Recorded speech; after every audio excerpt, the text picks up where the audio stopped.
Before we start today's story, we would like to request you to help out our friend's new channel Timeless Audio Tales, where he puts together some amazing stories. The link is in the description box, so please visit the channel and hit the subscribe button. Now let's start the story. I awoke on a cold, rocky ledge, feeling the air moving over my skin, making the hairs on my body stand on end. It was dark, but I could just make out the rough outline of a doorway or passage to my left, or perhaps above my head, given the way I was lying. The sound of flowing water reached my ears from the other direction. Out of the darkness, a woman's voice spoke. Your old life is over, and your new life has begun. You will find yourself young, healthy, and unimpaired. You have been judged and found to be less despicable than most, despite many mistakes made early in your previous life. I will be watching you and the others you shall meet. When I have something important to tell you, we shall meet in your dreams. A small cache of gifts has been left to help you survive. Then she asked, "May I ask what I should call you?" Before I could answer, she continued, "You may call me Mother. Above all, my command to you is this: use your mind." With that, a faint breeze stirred, followed by a sudden, sharp tremor. The ground beneath me shook as a crack opened high in the far wall, revealing what appeared to be a long, low cave with an uneven floor. As I swung my legs down from the rock ledge where I had been lying, I noticed a small pile of items resting on what looked like a piece of dark canvas. I reached down and found a small sack containing a flint and steel, a simple fixed-blade knife, a wooden cup, a heavy iron pot with a sturdy handle, an enormous bundle of black nylon cord, and a large piece of thick canvas, roughly 6 feet wide and 20 feet long. A hole in the center suggested it could serve as a poncho. I draped it over my shoulders, folding up the excess fabric at the front and back, securing it around my waist with a length of cord cut from the bundle. I also used 2 more pieces to tie the fire-starting kit and the knife around my neck. At the bottom of the pile was another piece of canvas, about 8 feet square. I wasn't sure what it was intended for, perhaps a blanket, a door, or something else entirely. For now, I folded it and set it on the sleeping ledge to keep it out of the way. Determined to explore my surroundings, I kept my right hand in contact with the cave wall as I walked its perimeter, carefully observing everything I could. I made sure to look both up and down as I moved. Before long, I came across a break in the wall where a small stream of water trickled along the floor for a short distance before disappearing through a wide crack. It was large enough for me to fit through, but the darkness beyond was impenetrable. I hesitated. Venturing in blindly would be reckless. I doubted Mother would be pleased if I met my end through sheer foolishness. As I continued my exploration, I discovered 14 more rock ledges of various sizes carved into the walls. Some were just above head height. Acting on a hunch, I reached up to feel their surfaces and found shallow depressions in each. I smiled. Grease lamps. These were ready-made lamps, waiting to be filled with animal fat and twisted plant fibers for wicks. All I needed now was fire. I moved along the cave's edge until I reached the entrance. It was narrow and twisted back on itself before opening into the outside world about 4 feet above the ground. The cave mouth was set into an overgrown cliff face. I could hear frogs nearby, suggesting a wetland wasn't far off. Keeping my right hand on the cliff face, I cautiously moved forward, searching for anything useful and watching for anything that could pose a danger. Rounding an outcrop, I stopped short, my pulse spiking. A bear. For a moment, I thought I was in serious trouble, but then I realized it wasn't moving. The recent earthquake had brought down a large tree, which had crushed a foraging black bear beneath it. A windfall. Its fur, meat, and organs would be invaluable. Even better, the bear had been digging up wild potatoes when it met its fate, leaving me with another unexpected bounty. Its head had been crushed by the tree, making it easier to work quickly. I stripped off the hide, rolled it up, and carried it back to the cave to deal with later. Returning to the carcass, I set about harvesting as much meat and fat as I could. Lacking a proper container, I cut a 3-foot section from the front of my poncho, doubled it over into a square, punched small holes along the edges, and threaded cord through them. When turned inside out, it became a makeshift carry bag. I loaded it with bear fat and meat, then hurried back to the cave before scavengers caught the scent. Back inside, I rinsed both myself and my poncho in the cold stream running through the cave. The water was sweet and fresh, not overly mineral-laden. The sun was setting. I needed to start a fire, but that would have to wait until morning. For now, I secured the bear's tenderloins in the flowing water to keep them fresh, tying them to a cord weighted down by the bag of fat. Lying on my sleeping ledge, I let my mind run through what I needed to do next. Fire. Without it, my survival would be much harder. Food. I could go a day or 2 without eating, but beyond that, I would weaken. A weapon. I needed at least something to defend myself. A door. something to keep out unwelcome visitors. Exploration. I had to scout the land around my cave. The frogs outside reassured me. A wetland meant food and plant resources were nearby. A simple throwing stick or a bola would be easy to make. If I was lucky, I'd find a chalk cliff. Chert deposits would allow me to craft better tools. Heating chalk would give me quicklime, which could be useful for sealing my doorway. As I drifted toward sleep, I silently thanked Mother. Her gifts were deeply appreciated. Day 2. I awoke to the first light of dawn filtering through my cave skylight.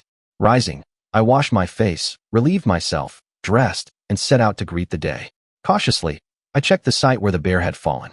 The scavengers had done their work. There wasn't much left. Instead of approaching, I turned and headed in the opposite direction. No point in testing my luck against whatever had been feasting there overnight. I carried my knife, fire starting kit, and some cord, making my way toward the sound of the frogs. Not far away, perhaps a quarter mile, I found what I was looking for, a wetlands area, thick with cattails and water lilies. A small woodland bordered the swamp, its floor carpeted in green sphagnum moss. A sphagnum moss swamp was dangerous. It could easily conceal hidden branches that might pierce an unwary traveler. But I knew this place would be a valuable resource. Dried moss would burn well and could also serve as bedding. My priority was fire. I needed charred wood, so I searched for a tree struck by lightning. As I moved through the forest, I marked my path with double horizontal cuts on tree trunks about 6 feet high, ensuring I could find my way back. Eventually, I spotted a lightning-scarred tree. I climbed it carefully, harvesting blackened wood to fill my fire kit. Before leaving, I gathered an armful of the driest moss I could find, as well as cattail fronds for fibers.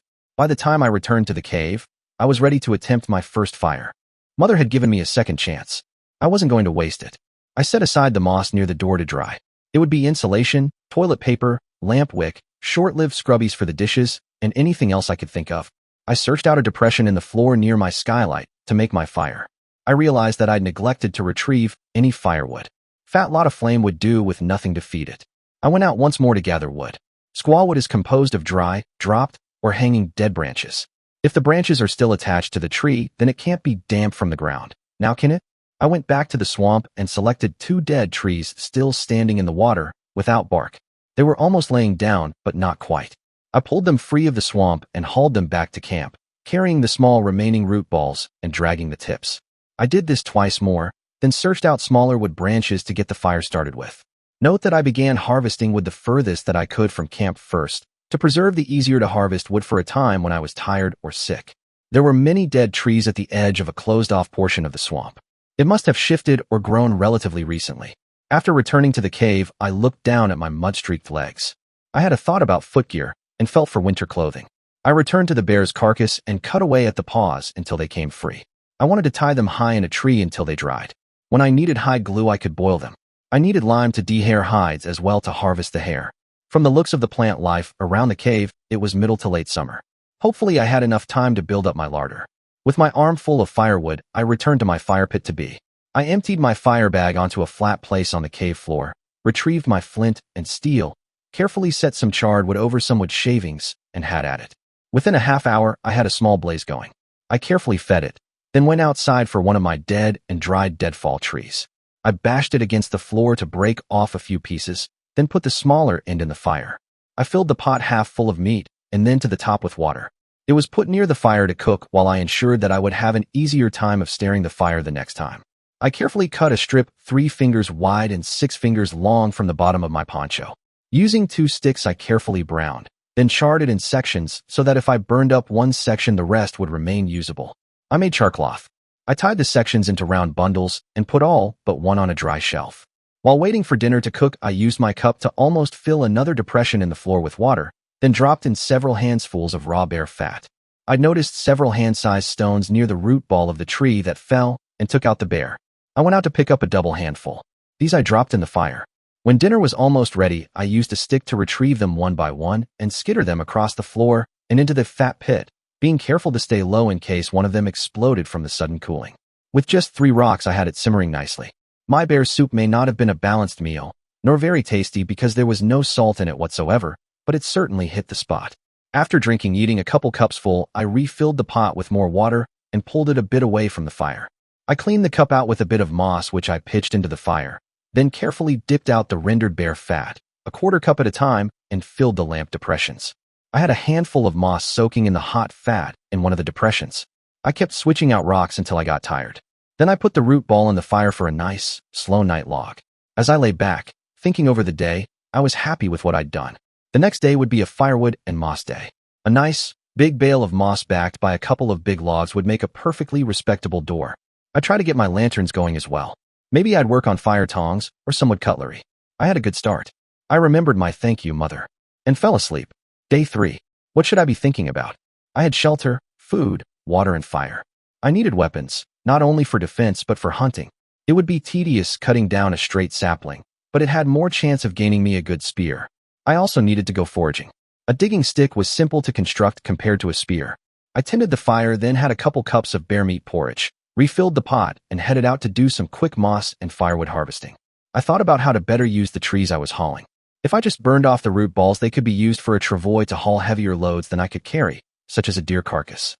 If I stacked the poles against the cliff wall half-teepee fashion and covered with hides, they would make a smoke house, which would preserve meat much more efficiently than drying racks would. I spent half the day harvesting loads of moss and water-killed trees. The afternoon was spent digging potatoes and looking for likely hardwood saplings. I didn't find any the first day. However, I did find a half-dozen 2-inch rocks that I could fashion into a pair of bolas. I accidentally tasted the water at the end of the swamp which held the dead trees. It was brackish. Somewhere around that section of the swamp was a salt deposit, and I was determined to find it. Regrettably, it was getting dark, and night was not the time to be scouting new territory. The predators come out at night. As soon as I made it back to the cave, I made the bolas. I felt more secure with a distance weapon in my hands. I spent a couple hours eating and rendering bear fat before going to bed. I said my prayers and fell asleep. Day 4.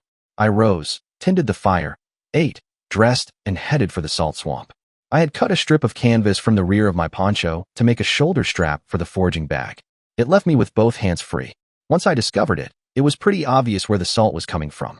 There were gray-brown strata in the hillside. I filled the bag several times before I was too pooped to do more. I made 7 trips that day and vowed to make more the next. I had a large mound of salt filling one of the larger storage ledges. That evening, I slowly tended the fire, ate, and began wrapping a huge bale of moss into a plug for my door. I remembered to bury a handle in it to pop it loose, or I'd have to destroy it to get outside. It was a snug friction fit.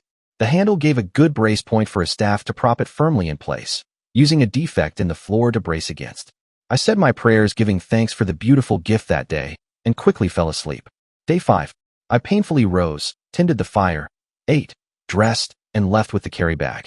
In hindsight, I should have made another and constructed a yoke to carry a balanced load, but I neglected to think it through. After filling the shelf to overflowing, I stopped harvesting salt and continued looking for a spear shaft or two. I found a small valley filled with closely crowded young straight saplings that had no branches until their tops. They varied in size from 4 inches across the base to little whips. I identified several that were about 2 fingers across the base. I cut 3 of them, skinned them while they would slip the bark, and carried them back to the cave to dry. I hung them from a piece of cord from the skylight so that they would dry in the wood smoke.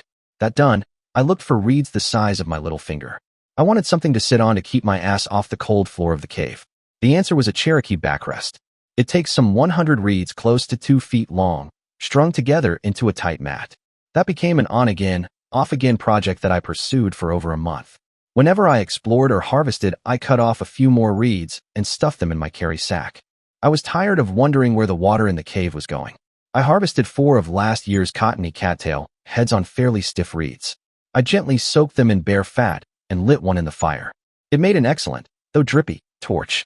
I'd use less bear fat next time. Besides, it was a precious resource. When would I harvest another bear? Holding the torch high over me, I stuck my head through the hole and looked around. The water ran in a rivulet down a sandy beach to an underground lake. I was glad that I hadn't been using it as a toilet. The lake's surface went out over 20 meters before the cave ceiling sloped down to meet it. The cave was perhaps 8 meters wide. It was a beautiful spot. I'd have to debate with myself whether or not to use it, which would no doubt degrade its beauty. That night, I prayed once more to Mother, but this time I asked a question. Mother, I have need. I have seen the beautiful water cavern that my spring drains into. Please, Mother, I need to know your intent. Is this to be a place of worship or a resource? I hesitate to defame anything so beautiful and likely taking thousands of years to create. With this, I fell asleep as if I had been switched off. I found myself standing before a giantess. She was handsome and had short white hair. Green veins ran through her silvery skin. Her eyes, I could not look into her eyes. You have done well to ask me. This is the type of behavior that I cherish. Your cave shows little of the enormous, slow-moving underground river that flows into the sea. You may use it as you will as long as feces and offal are not dumped there. It is a cold cave, and the air does not stir. It would be good for storage. Sleep now. Day 6. When I awoke, I was sleeping on a tan bear skin. I was amazed at the gift. It would have taken me several weeks to tan the thing, and I would never have approached the quality that I felt between my fingers. When I rose, I kicked something that wasn't there the night before. There was a tall stack of canvas, another huge hank of cord, and a good steel axe. I was curious why I was given these gifts. I could only guess that I was being rewarded for not being an ecological idiot. When I walked outside to void myself, I found myself knowing that a half-day's walk that way was a chalk cliff with chert nodules exposed at the cliff's foot. I turned and looked at a stand of bushes at the verge of the woods and knew that they would make wonderful baskets. I also knew how to weave baskets. What an amazing gift. I spent the day as I was commanded to, using my mind. I came to the conclusion that I tended to go off half-cocked. I needed to think of a thing, put it away, then think of it again before acting. Being alone, I had to act efficiently to survive as I was already in a precarious position, having to protect myself, harvest, and preserve for the winter, which I hadn't even begun doing. Create winter clothing and shoes, find a source of grain, create the baskets in which to store whatever I collected. I was not in any sort of a manifest destiny position or culture. Perhaps others would attempt to foolishly continue that behavior, and those I would have to beware of. The mother wanted me to nurture that which was around me. I would have to think on how this affected hunting and animal husbandry. I knew enough to harvest vegetables, roots and tubers in strips rather than to strip out an entire crop, and to fertilize as I went, as I could so that the plants could more easily regenerate. The axe would allow me to harvest firewood in a much more efficient manner, giving me more time for other demands. I made my first storage basket that day. It was 1/2 meter across and 3/4 of a meter tall. I was amazed at how my fingers flew, weaving the slats in and out of the ribs. I filled it full of salt and left it in the sand cave. That night, I retrieved the moss from the bear grease where I had it soaking, split it into 2 clumps, twisted them into rough tubes, and wrapped them in cattail leaf fiber. I buried all but the end of each wick into the grease in each lamp, then lit one. It was amazingly bright compared to the firelight. I fashioned a second harvesting bag with a carrying strap, then used the axe to fashion a rough shoulder yoke. I used a rock to smooth the surface of the wood and fashioned hooks at the ends of the yoke to keep the bags from slipping off. When I tried it on, my hands naturally fell to each bag, stabilizing them as I walked across the cave. I told myself work smart, not hard. I smiled after I figured out how to put out the grease lamp. You dunk it under the surface of the liquid grease, then pull it back up for relighting. I said my prayers and thanks, then went to sleep. Day 7. I awoke thinking about the benefits and construction of an ATL. It beat a throwing spear to flinders as far as range and killing power. It was a 2-part system, using a throwing stick and a large slender dart, tipped with a penetrating head. I realized that the slender hardwood shafts in the overpopulated valley would work quite well. I need to take some game so that I could cut veins from the hides and boil them in fat to stiffen them. The 6-foot-long flights required the stabilization of veins, much as arrows did. They also required stone or metal points to make them front-heavy. First, however, I needed the chert to flake in order to make the points. I planned out a trip to the chalk cliff. I wanted to take the axe, some canvas, some cordage, and 2 poles so that I could fashion a travois to haul the heavy stone back home. I carried a foraging bag as well in case I made a lucky find. The spears weren't quite ready yet. I always carried my knife. I emptied out the stew kettle and cleaned it out. The bear meat was nearly gone and was getting suspect in quality. I threw it away and spread out the fire coals to cool and burn out just before I left. It was a morning's walk to find the cliff. I found the flint nodules just as foretold. I quickly loaded up some 60 pounds worth on a hastily constructed travois and headed for home. Just as I came to the far side of the swamp, I noticed that I was being paced by a wolf. It must have been curious as it wasn't stalking me, just pacing me. Once I reached the cave, I dragged everything inside, started a fire, and boiled a few small potatoes for dinner. I missed a spoon to eat with. I supposed that I'd have to set aside a bit of time to figure out how to do it. I hadn't spotted any gourds that would substitute. I thanked the lady for a wonderful day and went to sleep. Week 2. I took some rabbits and a doe deer. The tree that had taken out the bear was a hickory. I found a likely fork and cut it free, then carved it into a throwing stick. I cut several flights for the ATL and once peeled hung them in the fire pit's smoke to cure. I spent several days learning how to knap flint into usable scrapers, points, and blades. I knew that I'd get better. I had to get better. Each evening I wove another storage basket. Once I'd moved all the salt to the sand cave, I filled that shelf with empty baskets. I had finished processing all the bear grease. The tissue left after rendering out the grease was thrown out for the animals to feed on. Atop the cliff that housed me was a long, sloping field of grasses with big, fat kernels. I had my grain. I spent the last several days of the week climbing the cliff with a foraging bag and a piece of canvas, rubbing the kernels between my hands to catch the grain, tossing it a bit to glean out the chaff, and pouring it into the foraging bag. A 3-foot by 3-foot bag turns into a short bushel. I tried a grain porridge with a little salt. It really needed some grinding as the centers of the kernels didn't soften. I knew of 2 ways to grind grain. You could pound it like the Native American Indians did in a hollowed-out tree section, or scrape it like the Mexicans did in a metate. I kept my eye out for a long, smooth piece of granite with a central dishing. Each night, I prayed to the lady in thanks for showing me a better way to live. Week 3. There was a lot of grain to harvest, yet I couldn't do it to the neglect of everything else. I completed the ATL and hunted early each morning. If I got anything, it was cut up, hung, and smoking by noon. The smell of the smoke must have driven off the predators. The dried, smoked meat began accumulating. I had smoke-dried it until it was almost brittle to reduce the chance that mold would destroy it. Each afternoon, I gleaned grain. Each evening, I wove and filled a basket full of grain. I cleaned out the excess growth from that valley, constructing A-frames and hanging horizontal bars covered in preserved meat across, then filling the rear of the cave. I spent one day harvesting chalk from the cliff. I began baking it into quicklime, one small batch at a time. I prayed one night to Mother, I shall have no problem staying fed throughout the winter. Are there any nearby that will have a problem? I felt a great warmth, then fell asleep. When I awoke, another sleeping shelf was carved into the cave wall, far enough from the skylight to stay dry, yet close enough to the fire pit to gain some warmth. It was quite deep. Week 4. The grain was so ripe that it almost fell from the heads as I gleaned it. I was working the field all day and bringing in 2 or 3 bags of grain each day. The distance I had to walk back to the cliff's edge each evening was getting further and further. I was running out of places to keep the grain baskets, which pretty well told me that I'd overdone it. I was cutting up a dead tree a day, piling up the branches for nesting spots or mangers. The wood was piled up in face cords on the sand beach of the storage cave. I'd finally collected enough reeds and sticks to make my Cherokee backrest.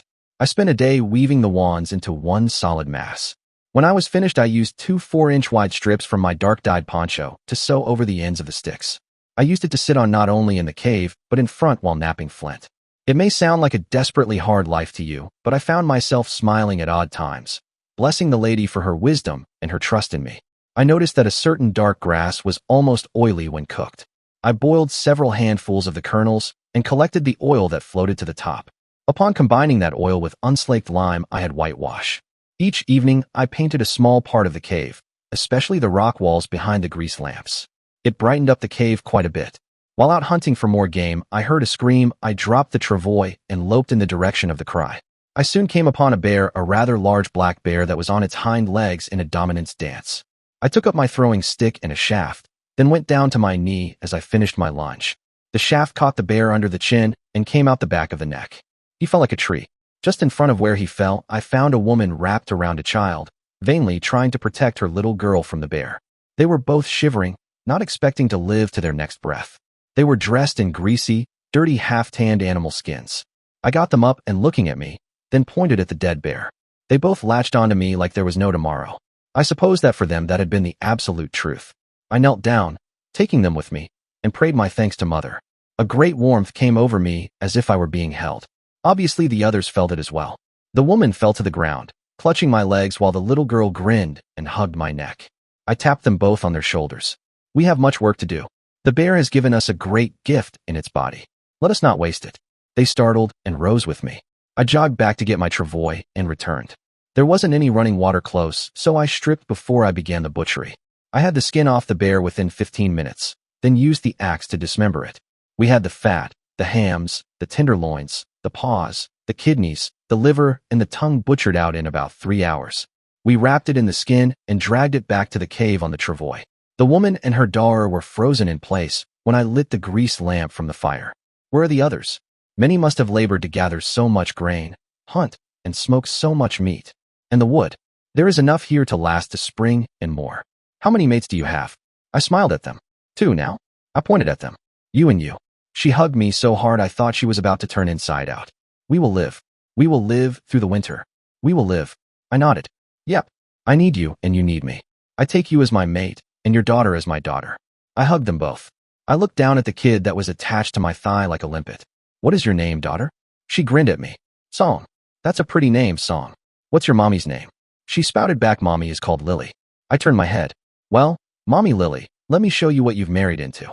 Then we've got to get that bear meat on the smoke to cure it. All right. She buried her face in my chest. Nothing could be better. I took up a torch and lit it in the fire. I led the way into the storage cave. She gasped and almost fainted when she realized that we had over 300 pounds of salt stashed away. Gritty, dirty salt, but salt nonetheless. She couldn't count that well, but appreciated the amount of dried meat on the racks and the vast volume of grain in storage. I'd pounded out a lot of firewood the last 2 weeks, and it showed. I intended on doubling it until the fall rain stopped me. My prayers to Mother were heartfelt and joyous. Week 5. I turned to Lily and took her shoulders in my hands.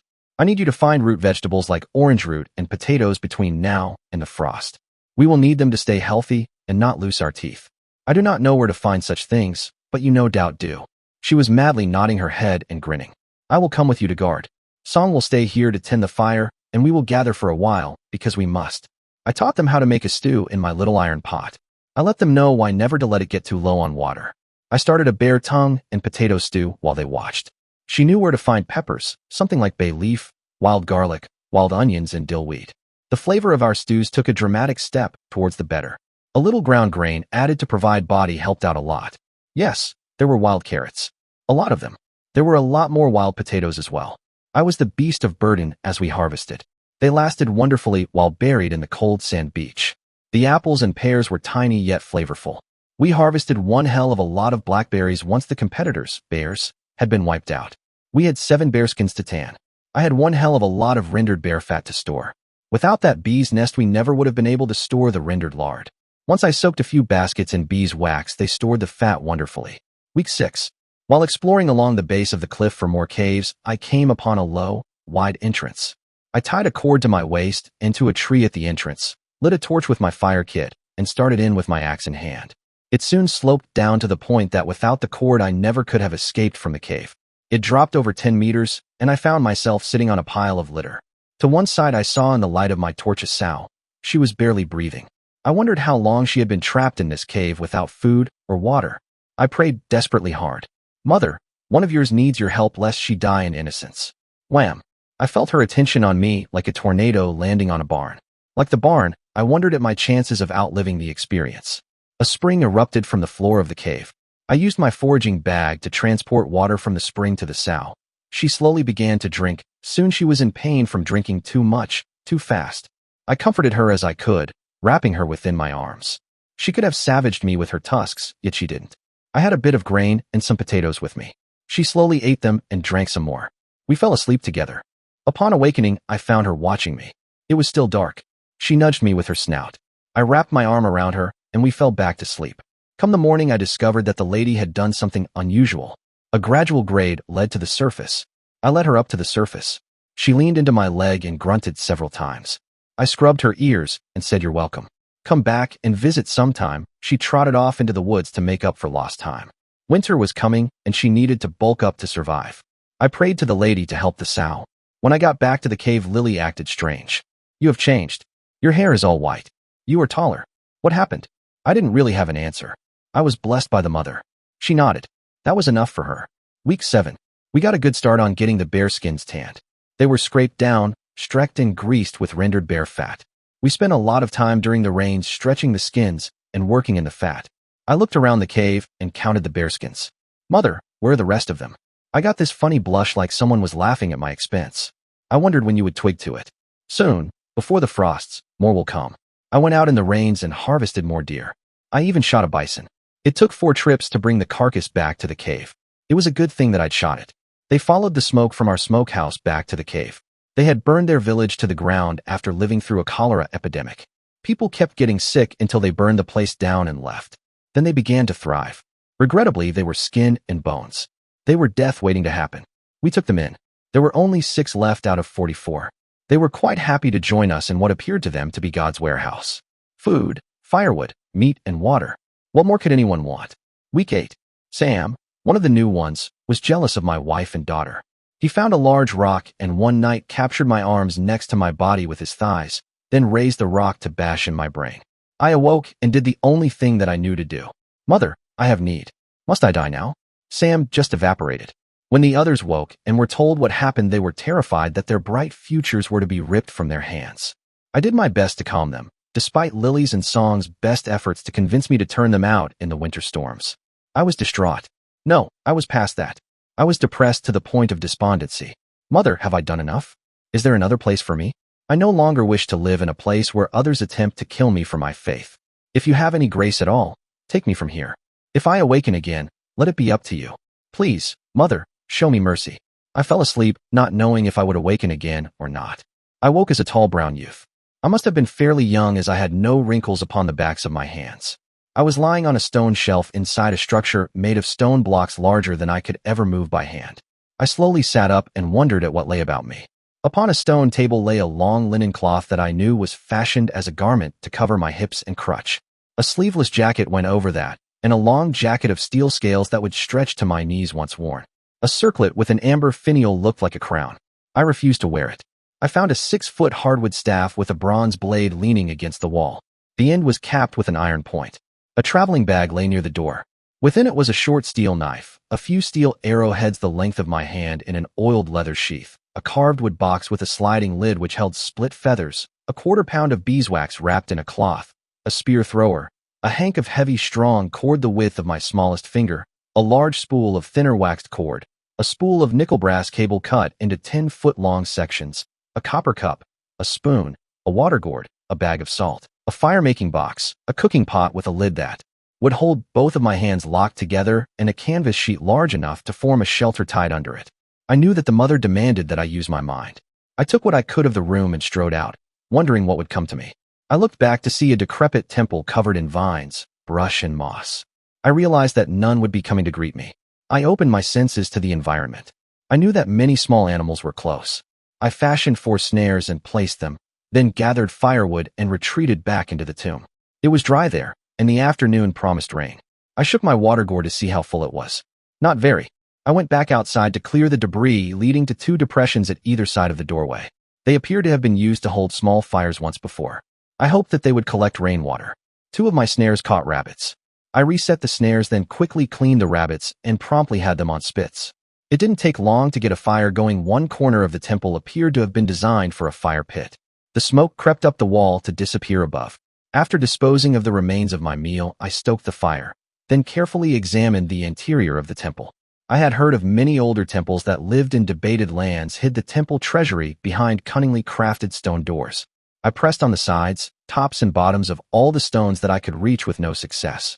Then, I thought about where my current gifts were left me, either on the altar or next to the doorway. I examined the altar more carefully. In the near dark, my fingertips came across a small slot in the stone at the head of the altar, if I were lying down on it. I sat back, while listening to the rain come down, and took another inventory of my pack. I ceased to frown and dug down into the bag for a spearhead. I used it to probe the slot. I found a socket within. Pressing did no good. Sliding the spearhead sideways, however, freed something deep within the stones. I thought about how a door might be built and latched. I used my palms to push and pull stones to one side. One stone to the side slid to the front and stopped. It did nothing else. Now what? It worked once, so I tried again. I moved the spearhead about in the slot. This time it sank in the length of 3 fingers wide, and I heard a click. I pushed, pulled, prodded, and twisted everything that I could think of. In disgust, I leaned against the altar. It smoothly slid to one side. I looked up to the ceiling hidden above in the shadows. Thank you, Mother, for keeping me humble. I may live longer this way. I peered down into the gloom, considering a foray below. I was not prepared. I closed up the altar because it looked wrong as it sat. I then filled my gourd from the water streaming down the side of the temple and drank my fill. Afterwards, I went out to check and gather my snares. I had 4 snares full of little piggies, and a huge snake had swallowed one of them and left itself caught like a fish on a hook. I took its head off with my sword staff, then gutted and skinned it there in the forest. That was all the meat that I would need, so I stowed my snares. I cut many long, springy grass-like stalks up to the size of my thumb. I took everything back to the temple where I assembled a drying rack above the fire pit. I hung the meat and started a small fire burning with the wood that I had gathered. Then I went out to find more in the jungle. I looked for dead hanging branches and plates of tree bark. I found enough to keep the fire burning a night and a day. Soon I had some pig for dinner. Afterwards, I cleaned up and drank from the dishes of water near the temple door to preserve my water supply.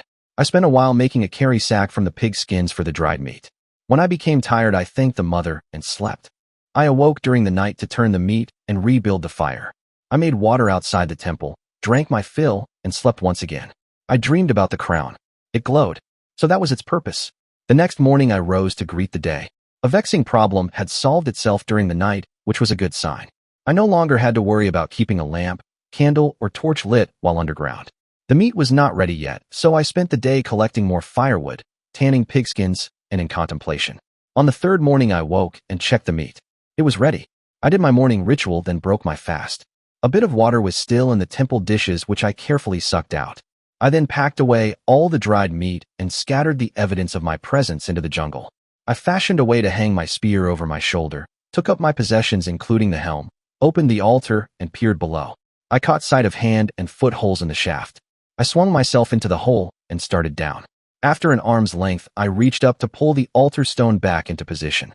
As I climbed down, I took care to not scratch or score the walls any more than I had to, but occasionally my sword staff struck against the wall. Above me, in the abandoned temple, the serpents came out from their hiding places. Their nests were within the temple walls. My arms were getting hot and tired when I found the staff caught in a side passage. I gratefully sat in the opening where I had a drink of water. I did not know it, but I had just avoided an insidious trap. From there on the side, bearing hand and foot holds slowly swung back from vertical until the unlucky climber would be thrown down into the crevice below. The priests had counted to 144. I relied on luck. I had to crawl some distance, feeling my way ahead, until the amber-colored gem between and above my eyes started to glow. It slowly got brighter, showing me a path splitting left and right. I used my hands to feel the floor. It was smoother to the left, so I went left. The ceiling above me raised until I could walk upright. Soon I came to what must have been an underground monastery. I found a kitchen, a bathhouse, several sleeping chambers, classrooms, and a temple. I genuflected in the temple, thanking for my guesting from whoever or whatever still resided in that long-abandoned place. Courtesy cost me nothing. I cast up a prayer of thanks and encouragement to those who caused the place to be built.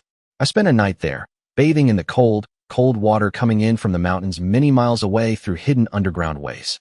I was surrounded by an amber glow given off by the crown. Beyond that light, the blackness weighed heavily upon me. Why was I there? What was I to learn? Where was I to go? I used the maze secret to find any hidden rooms. I laid my left hand upon a wall and started walking, never taking my hand from the wall. This brought me into a cleaning closet near the kitchen. At the rear of it was a disguised handle in the rear wall. When pulled, the wall opened into a hallway.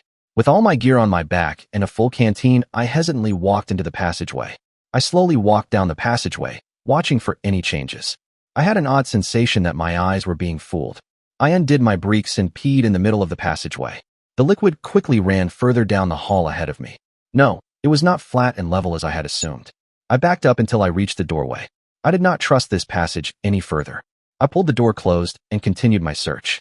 I found nothing else until I came to the shower room. There I found a slot in the stone below the lever which freed water to pour down. This made sense. A brother should be cleansed before entering the temple, and where else to do it but where water flowed. I covered my pack then, feeling foolish, pulled the lever to start the water. I then used a spearhead to probe the slot. The bottom pushed in about 2 fingers width, then stopped. I stopped the water flow and pushed in again. The bottom pushed in 3 more fingers depth, and a side wall sagged open.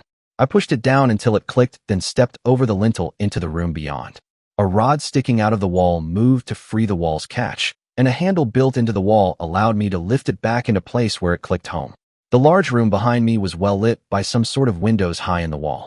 At one end of the vaulted room was an altar facing several pews. Behind the altar stone was a stucco display of a vine-wrapped tree surrounded by woods. 2 ghostly eyes looked out from high in the tree's canopy. It appeared to be colored with crushed glass as the entire display glistened in the light. The other end was filled with small box-like openings in the wall, each one holding a rolled-up scroll. I curiously approached and withdrew a scroll at random.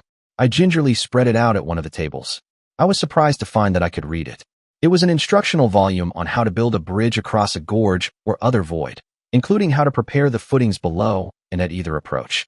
I found it quite interesting and soon finished it. I replaced the treatise, then stepped back to count the number of cells.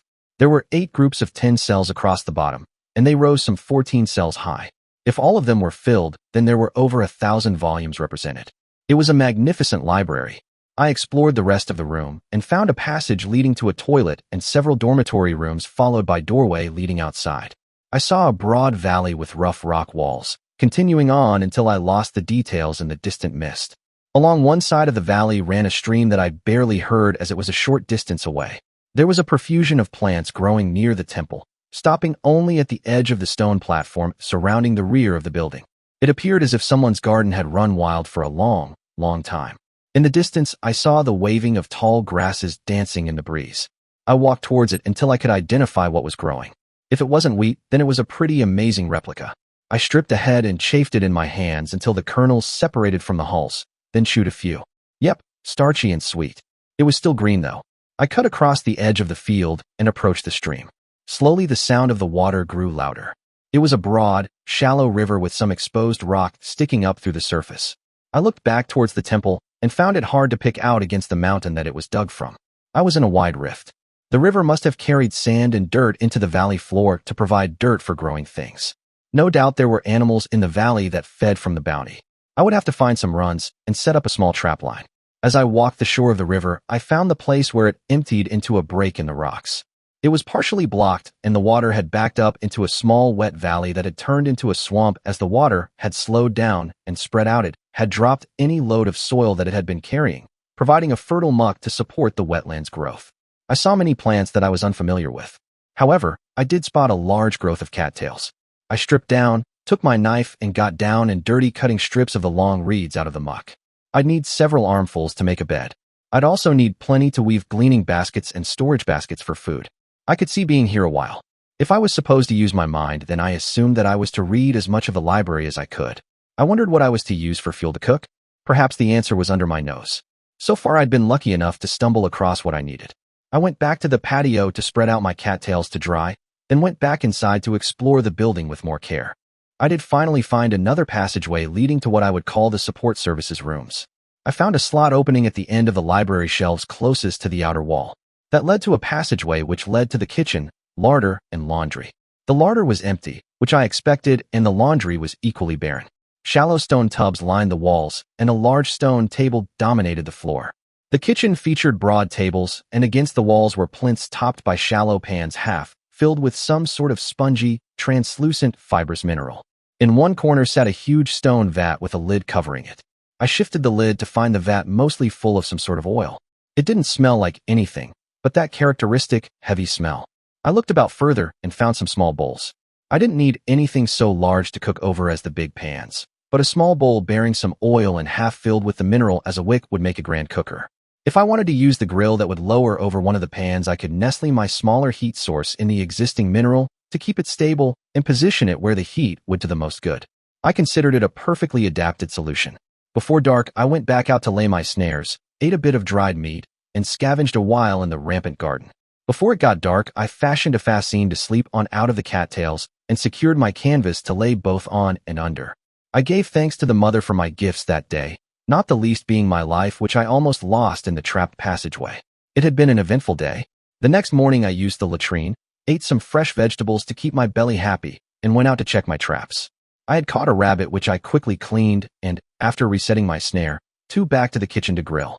After eating, I scrupulously cleaned my hands before going back to the scrolls. In this fashion of working each morning and studying each afternoon, I spent many months at the monastery. When the grain came ripe, I cut it short and bound it into sheaves which I took back to the kitchen. There were many large containers there, which eventually held quite a bit of grain. I found an adequate grinding stone which had split off the cliffside long before to use as metate base. To clean up the detritus from my gleaning and grinding the grain, I fashioned a broom out of my sword staff and wheat straw. As the weather got colder, I learned to fashion a brazier out of a broad-bottomed bowl that I punched 2 holes near the lip and tied a piece of my snare cable between them to use as a handle. I kept it under the table as I studied and in the smaller sleeping room that I found. My daylight hours became shorter and shorter, but I had less tasks to do since the garden was dormant and the animals either dead or hibernating. I fashioned shoes of woven grass to cover my feet and a cape to cover myself with. I had made a hat from several layers of rabbit skin that must have looked like some horrible monster was trying to suck my brains out, but it served its purpose. I learned much of medicine, chemistry, mathematics, engineering, geology, mineralogy, mining, shipbuilding, stone construction techniques, tool design, and the principles of constructing furnaces and alloying metals. By spring, I was pretty well studied out. While the mud dried in the fields, I wove a coolie hat, a pair of hanging baskets, and a shoulder yoke. I filled one basket with a rabbit skin bag containing wheat, and the other with a stoppered flask full of oil, a cooker the size of my cupped hand, and my other possessions from the pack. My feather box held carefully hoarded slips of paper, holding seeds for a garden. When the ground was dry, I stripped all sign of my presence from the temple and started up the valley. Within 2 days, I reached the head end where the river deepened a bit and the shorelines became rock walls. A half-day's travel brought me to a slight broadening of the shore at the bottom of a waterfall, perhaps 6 times my height. I stood back with my hands on my hips, evaluating a climber's path up to the top. I tied a line about my gear and fastened the other end to my belt, then made my way cautiously up the spray-slickened rocks. I gently but firmly grasped with my fingers and toes, taking my time so as not to become out of breath and reduce my judgment. The top lip soon fell to my grasp, and I rolled over the edge.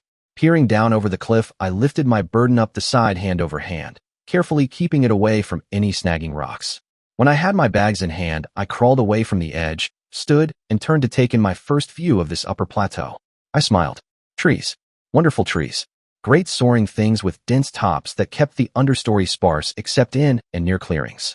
I emptied my canteen and refilled it with the aerated water at the foot of a small rapids and strode out, watching for usable or edible plants as I made my way through the woods, my senses open and alert to what was around me. I came onto a patch of thin wood shoots, some of which were the width of my first finger. I carefully cut a half-dozen of them and topped them at 6 feet. They were very tough. I barked them and tied them together, and then to my shoulder yoke. I would work on my flights later after I made camp and during the days ahead. I came upon an elevated stony clearing that had several large sheets of quartz thrust up at an angle, forming a protected spot. I carefully searched for scorch marks as some stony outcrops were known to be lightning sinks and the clouds were closing in over my head. I thought it worth the risk and stacked the larger, yet movable rocks laying about into a shelter with the quartz rocks making a partial roof overhead. I propped up several large flat stones to serve as a reflector opposite the quartz so I would be warmed from 2 sides. I then went out with my axe to seek dry firewood. I dragged back 4 deadfalls that were roughly the diameter of my thigh at their bottoms. Before dark, I had them cut into sections thanks to a very sharp axe. I stacked the dry wood in the crevice between the quartz and the ground to keep it dry. I then sat before the fire, carefully resharpening my axe with a bit of found stone while the wind blew up and the cold rain pelted my shelter. I relaxed, swaddled in my long grass cloak. I once more thanked the mother for the gifts which I had been shown that day. In my sleep, I was shown a different view of my shelter. It was an old place. The forest loam had grown to cover it over the many years. The trees had taken down and overgrown the watchtowers. There was nothing evil about the place, nor inherently good. It was simply old and abandoned. I had a bit of a project ahead of me. But first, food. I found a few small animal runs and placed my snares, then carefully searched out the underbrush for edible plants. I was happy to find some of the last season's crop of ground tubers waiting for me, and I found a large depression full of curled-up ferns just burst from the ground. I collected a double handful of them for greens, then went searching with my nose. I found some wild garlic. Now, if my snares caught any meat, I would be in good shape. Later that afternoon, I revisited my snares. Of the 6 I had employed, 4 had borne fruit. I had 3 rabbits and a big porcupine that I dispatched with my sword staff. I gathered up all my snares because I wouldn't need any meat for a couple of days. My cooking pot came out, and I half filled it with water from a forest pool. Then I put together a stew to simmer away while I started work clearing my new home. I recalled from my dream the size of the building. I cut and peeled 4 saplings to serve as corner markers that I thrust into the ground where I thought appropriate. Then I started in with my shovel clearing the area. It was only 3 hands deep and mostly leaf mold. It would make excellent garden soil. I found a direction that had no old-growth trees on a space sufficient for a small field, and it was there that I cut down the trees and deposited the soil. It took almost a month to expose the fitted stone floor and the fallen wall stones. I planted my garden and laid several passes of snares to not only feed me, but to reduce the number of opportunistic little buggers that would eat anything that I planted with great delight, except for maybe the peppers and garlic. I transplanted many other forest plants to my garden as well, such as ground tubers and the wild garlic. I trekked over a wide area to not only gain familiarity with the area, but to find more plants for my attempts at husbandry. I also succeeded in finding a stream within walking distance of my hopefully new home. With a long summer ahead of me, I carefully dry-laid the dressed stone blocks. I had no mason's chisels nor gritty string to cut or shape the stones, so I took great care in how I laid them. I could think of but one way to roof over the place. It was built in one large room some 40 feet on a side, 12 feet tall. There were 4 window holes in the walls and one narrow doorway. I removed 4 stones from 10 feet in from each end and sank 2 king posts some 4 feet down and 20 feet tall. The tops were hewn in an X fashion, and I took my life in my hands climbing them to place a cross member on top of them with its ends fashioned so that it would fit into 1/4 of the X atop the verticals. Then saplings were close-laid on either side of the cross member and lashed down with strong rope made from grasses. The next members were much shorter and tied across the end poles so that they were a foot below the ridge. I carefully used my hand axe to notch the outsides of the king poles and the outsides of the horizontals and fashioned a brace for each end.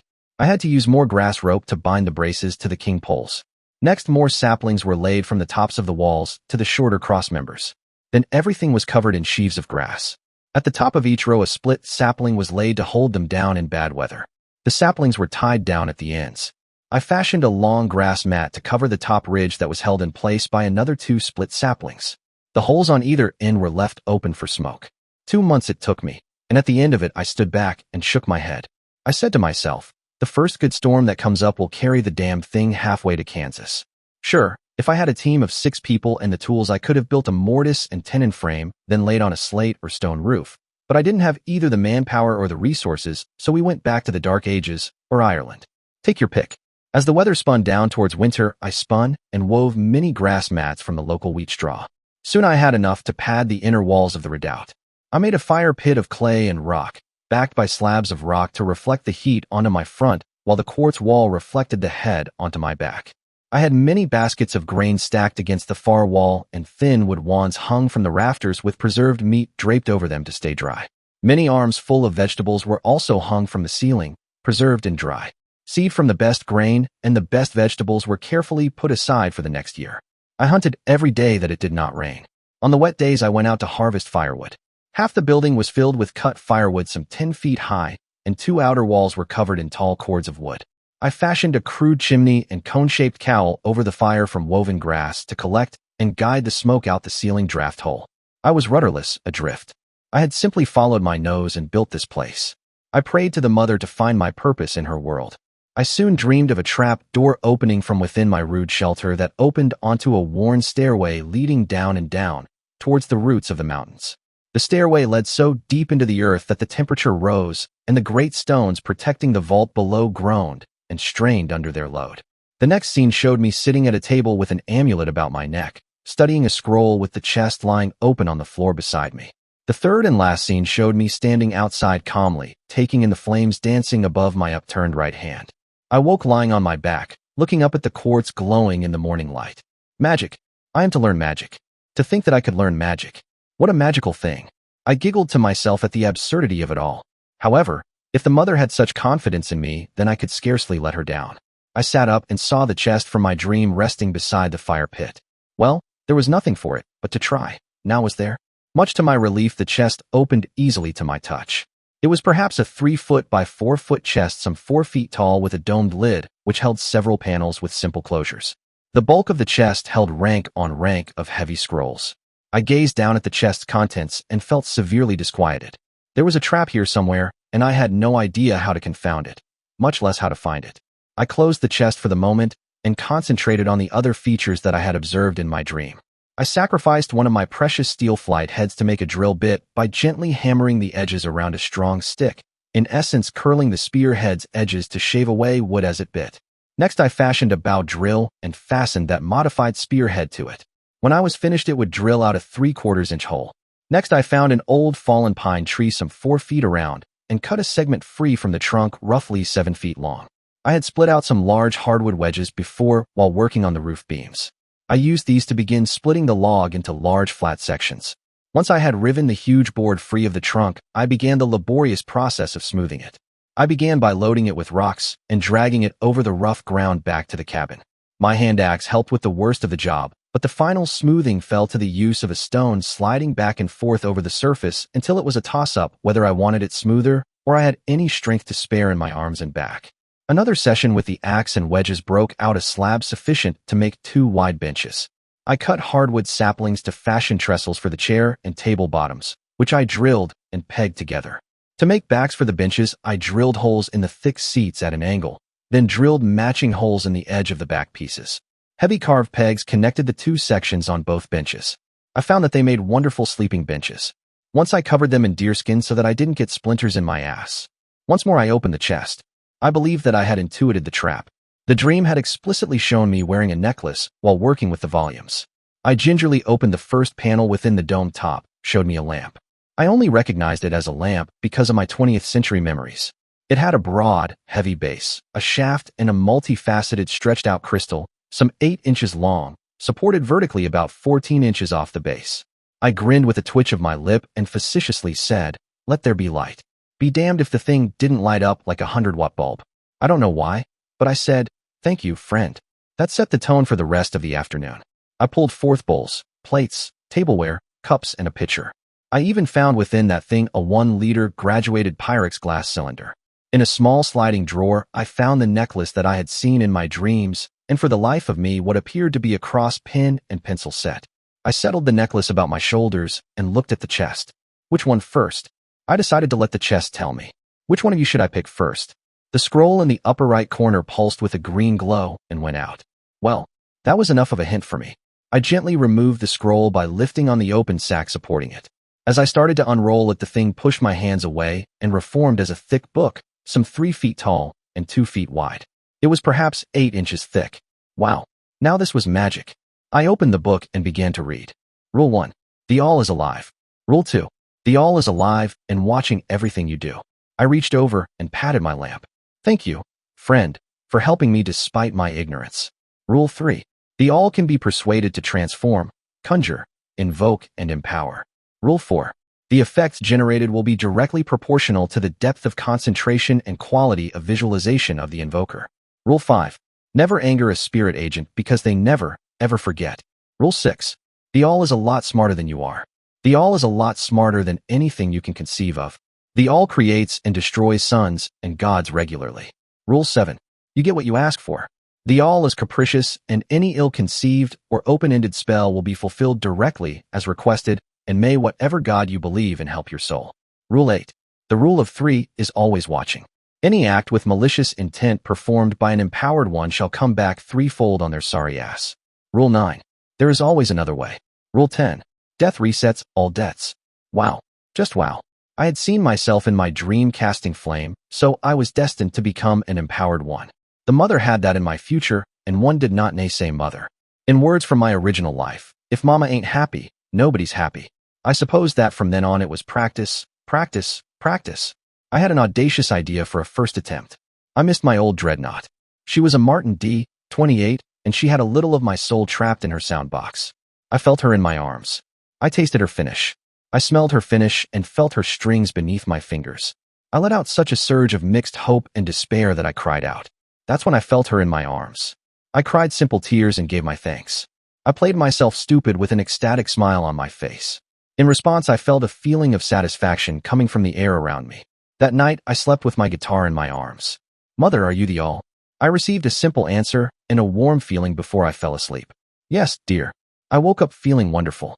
I did a little moon walking, a little slide and shuffle, and a bit of blue scat stomp and spin. I regretfully had to put down my baby because my fingertips were starting to bleed. I called out, "Mother, please heal me so that I may play more for you in joy." Flash. It felt as if I were hit by a lightning bolt. I fell to the ground, arching my back. When I caught my breath, I rose and took stock. Good Lord, I was 16 again. Well, that's what I got for not putting in my loop constraints. I picked up Rose, my guitar's name, and did a little Bach number. Mother had given me a bit of a gift. My dexterity was way up there. Speed riffing Bach is so cool. Hard winter was coming on. I thought deeply about this conjuration bit. I didn't want anything fancy, but I had need of some warm clothing. I remembered having a long dark brown blanket shirt that went down to my butt when I was younger. I remembered how wonderful it felt with its tall collar and deep sleeves. I envisioned a longer, heavier version of the same thing that would reach the floor. I reached out and grasped it in my arms. I took a deep breath, smelling the thing in my arms, and gave a quiet, heartfelt thanks for the gift and reply to my request. Again, I felt a pulse, a glow of satisfaction in reply. I put it on and basked in its warmth, then gave thanks once again. I recalled finding glasses, bowls, and plates within the chest. Perhaps hunting was a thing of the past. I put out the cup, bowl, dish, and plate along with the tableware. I envisioned a turkey dinner, complete with cranberry relish, stuffing, mashed potatoes, gravy, and blueberry pie. The air went hazy for a moment before me. Then a feast took shape on the table. I noted to the lamp, "I hope that you can enjoy this along with me. This is something special and should be shared." I dug in, balancing the richness of the meat and stuffing with the acidity of the cranberry compote. The rich, sweet blueberry pie finished off the treat. Afterwards, I commented to the lamp, "Now that was wonderful. Meals like that are to be treasured, like the smell of freshly baked bread, fresh cheese, and a well-grilled meal. I hope you have a way to appreciate such things." I got back a sensation of gray. I was horrified. What spiteful spirit would so tease you yet rob you of the sensations that you offer to others? I was incensed. "Mother, a travesty has been done in your name. Mother, I call upon you to right a wrong. Mother, in the name of judgment, I invoke you." Well, I stepped in it. The breeze stopped. The sun dimmed. The birds locked up in midair. I felt as if the entire world's eyes were upon me. "Speak, my priest." "Mother, the very spirits that I invoke have no ability to enjoy the pleasures that we take for granted. They cannot appreciate the touch of a warm garment, the taste and satisfaction gained by a wonderful meal, the basic response of a body's response to a warm summer's rays. What would you have me do? I'd just been given a lot of rope to hang myself with. How could I do this gracefully? Mother, I would have you copy my feelings and give the ability to appreciate your creation to all of your magical agents." The silence was deafening. I had no idea if I'd just stepped in an infinitely deep pile of shit or not. So be it. It felt like thousands of butterflies brushing against me. Sparkles left in all directions for hours. Finally, I fell asleep on my rude bench. I woke up wondering what my changes had wrought. I was but a single person and had no idea how such a profound change would affect the land. I asked my first friend in this land, my lamp, how I had done. "You have brought much astonishment and joy. Many old ones have retreated to evaluate what has been done to them and what they have done in light of this new appreciation of what is." I asked, "Is there anything I can do for you?" I heard a response that was almost bashful. "Would you play your music for me again?" I smiled and began with a bright chord. "Let me bring you songs from the wood." Then I sang a song of unlimited power, Voodoo Child. After that, the lamp was terrified, then pensive. "You kind hosts, so many spirits." That last song promised to crack the world just for wanting to see the world burn. I tried to explain. Each song has its own mood, its own power. Some songs are designed to heal. Listen to this. "As it was in the beginning, and it shall be in the end." I spent the afternoon experimenting in visualization. I asked for and received a bushel of perfect, white flaked salt. I gave my thanks and explained that it was used to preserve meat. Next, I visualized and created a large grass mat, then duplicated it several times. I then had carpets, wall coverings, and the materials to create a protected sleeping corner where no deep freeze could chill me. My lamp chided me and had me conjure a block of iron 7 feet long by 3 feet wide to place beneath my sleeping furs. I was taught how to command the iron to remain at 100 degrees until told otherwise. This was amazing. A sheet like that under my bottom on my chair as I studied, and one under my bedding would ensure my warmth and health throughout the winter. That evening, I conjured a meal of meaty, cheesy lasagna and shared it with the spirits far and wide. The next evening, it was simply garlic, butter, and spaghetti. The richness of the butter and bite of the garlic surprised the poor, sense-deprived spirits. I continued to read the scrolls. It helped me quite a bit to talk through my lessons with the spirit of the lamp.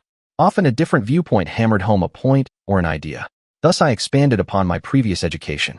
Considering the schooling that I had had on Earth, the volumes which I had read in the temple, and what I was reading, then I may not have been the most educated mortal on the planet, but I was probably a contender for the title. I was worried about my roof taking flight in a storm. I conjured large sheets of copper which I hooked over and under the long runners, replacing the sheaves of grass. Then from my lessons in tool design, I summoned up punches, drills, bits, wood and stone chisels, saws, wood planes, and hammers. I took great care in conjuring up a forcing block to pound pegs through to get perfect cylinders with flutes that would hold glue and strengthen the pegs. I smoothed my table and chairs, then transmuted them to hard, dense maple. I conjured up a large stone tank to fill one corner as I had seen in the temple's kitchen, then conjured it full of cooking oil. I called into being a work table next to the stone tank with a small depression near the front for my cooker. My expedient woven grass fire hood was replaced by a riveted copper cone and flue that led out of the roof.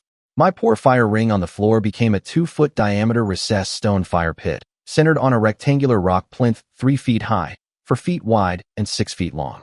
I carefully visualized and summoned into place a heavy maple door hung by heavy iron strap hinges in the doorway instead of the grass mats, which had been my only recourse before. My lessons progressed. I became worried that I would lose that sense of wonder and appreciation that the mother had first forced upon me, and then allowed me to foster on my own. I'd never been able to draw or sculpt worth a damn. I cast an invocation over myself to increase my artistic abilities. I took a deep breath and picked up a stick with a charred end. I proceeded to draw a sparrow landing on a branch across the wall of quartz. I thought that it was wonderful. I called up a little steel graver and filled in the texture of the feathers and the features of the branch. Then I passed a hand over it to cut it slightly into the face of the quartz wall. From then on, the rising sun would illuminate the etching in the morning light. I slept on what I had done. The next morning I conjured fresh bread, butter, honey, and hot tea. I shared my sensations with my friend, then began the next step in my plan. I discussed the spell I was about to improvise with my friend. I spent much time crafting it because if I made a mistake, I would no longer be around to lament its failure. I cast a spell to strengthen and deepen my memory. When it was completed, I tottered off to my bed, quite out of it. When I woke, it was 2 days later. I was extremely thirsty, and my bladder was quite indignant about the circumstances. After voiding myself and wrapping myself around a quart or two of good cold water, I sat down at the table and cast my memory back to my time spent in the temple library. I recalled not only the words but the diagrams as well. I remembered further back to my youth. When I was sick or the weather was inclement, I spent many days across the street reading through the encyclopedia. Those pages came back to me as if the books were before me. This was marvelous. Now I supposed I had to give the process time to integrate all that information. I was ready for the final step in my project. I summoned forth a 4-foot by 4-foot silver alloy sheet that would not tarnish, a set of round-tipped gravers, and a small hammer. I recalled all the times that I had spoken with Mother. I brought forth the feelings she invoked in me. I remembered the one time I had actually seen her and the imagery from the temple wall. I let all this distill within me, then took up a graver and hammer. I began to work on my shrine. To the end, I never recalled what I sang, said, or chanted as I worked, but I know something came out of my mouth. By the end of the day, I felt that I had a good start on it. I laid the sheet aside, stretched, and made a small stew from my preserved meat and vegetables. Within an hour, it was ready. I ate my dinner, cleaned my bowl, and lay down to sleep. I gave my thanks to Mother before I allowed myself to slumber. I shared my joy in consuming a big, crisp Belgian waffle doused in sweet maple syrup and rich, salty butter, accompanied by a refreshing, tart glass of cold apple juice for breakfast. Then cleaned up and continued working on the altarpiece for my temple. Each time I paused, I recalled another facet of the Mother, then eagerly continued on. I called forth a soft copper tool which I used to mark the form representing the green vessels I had seen beneath her skin. I carefully aged those marks to verdigris and sealed them in time, appearance, and place. I finished the piece by bringing forth 2 milky white almond-shaped opals to represent her eyes. I caused a raised dais to form in the northeast corner. The plaque was fastened in the corner to the rear. A bowl of sand came to be before her image, and a box of incense rods lay to one side. A simple candle sat nearby. I lit a stick and thrust it in the sand upright. Only then I sat back, took up my guitar, and called the Mother. I played until there was no more light, then said a final prayer of thanks and slept. I dreamed that I was a wandering monk, making my way across the lands, performing miracles under the guise of magic, and bringing to all that would listen the message of the Mother. When I woke, I had much to think on. First, I realized that I had to finish the scrolls before I would be prepared to leave. Second, every bit of evidence I had come across on this world pointed to a knowledge-loving culture that had fallen long ago, possibly leaving barbarians in its wake. I had to school myself in techniques both defensive and offensive. Third, I had to guard and preserve this place which I had built with my hands and had come to love. I would not leave it for others to carelessly despoil, or worse, learn a bit of the magic here and use it as a weapon against others. Educated savages were the most destructive. My first awakening in this place gave me a scale mail hauberk. I considered this both a portent and a warning. I set about reading the rest of the scrolls. I soon had them all committed to memory so that I could return to them over and over again to learn. The last scroll was empty. I was to take it with me as a journal. I reasoned that despite my mind's current ability to recall anything that I wished, it would not benefit the next generation. I began writing my history since I first came under the care of the Mother. I wrote of my experiences, my feelings, and my conclusions. My next task was to make myself formidable in defense and offense. I wondered if I could form a shield about myself and my obsessions. I imagined a cylinder about myself that would let nothing solid to pass inward. I walked forward with it about me and was halted by striking an overhead tree limb. Well, that part worked. I bent to pick up a stone which I threw at a tree. It struck the tree and was not blocked. I bespelled a river-washed piece of quartz shaped like a finger to hold that spell in a form that would wrap me in protection to 2 feet from my skin and anchor me in place. I shaped it to trigger whenever I was not awake and aware. In that fashion, it would protect me in my sleep as well. Next, I considered defense for mental skills. I designed and enacted a spell that would capture and bury within a near-endless maze any mind foolish enough to probe mine. I implemented it within a sphere of sandstone. Now for offense. If I were captured, then I would have nothing but my own body to aid me. I recalled the lines from an ancient holy book from India. His eyes cast forth rivers of light, such that all fell before him in despair and died. I was hesitant to even attempt this one. It sounded more than a bit draconian. However, I had to know if the power of Shiva could be cast by a mortal. I walked out into the woods where I searched out an old tree at the end of its lifespan. I found an old fruit tree that had been lightning split and was about to naturally expire. I focused on the still living base of the tree and called forth the power as the book had described. It lasted but a moment, yet I had blisters on my cheeks and my eyebrows were missing. There was nothing left of the tree save a hole in the ground shaped like the tree's root system. It had been blasted out of existence. Well, I had a nuclear weapon. Now I wanted a mortar, a rifle, and a pistol's equivalent. I could throw a pebble with my hand. Could I throw a pebble with my mind? Could I cause motion?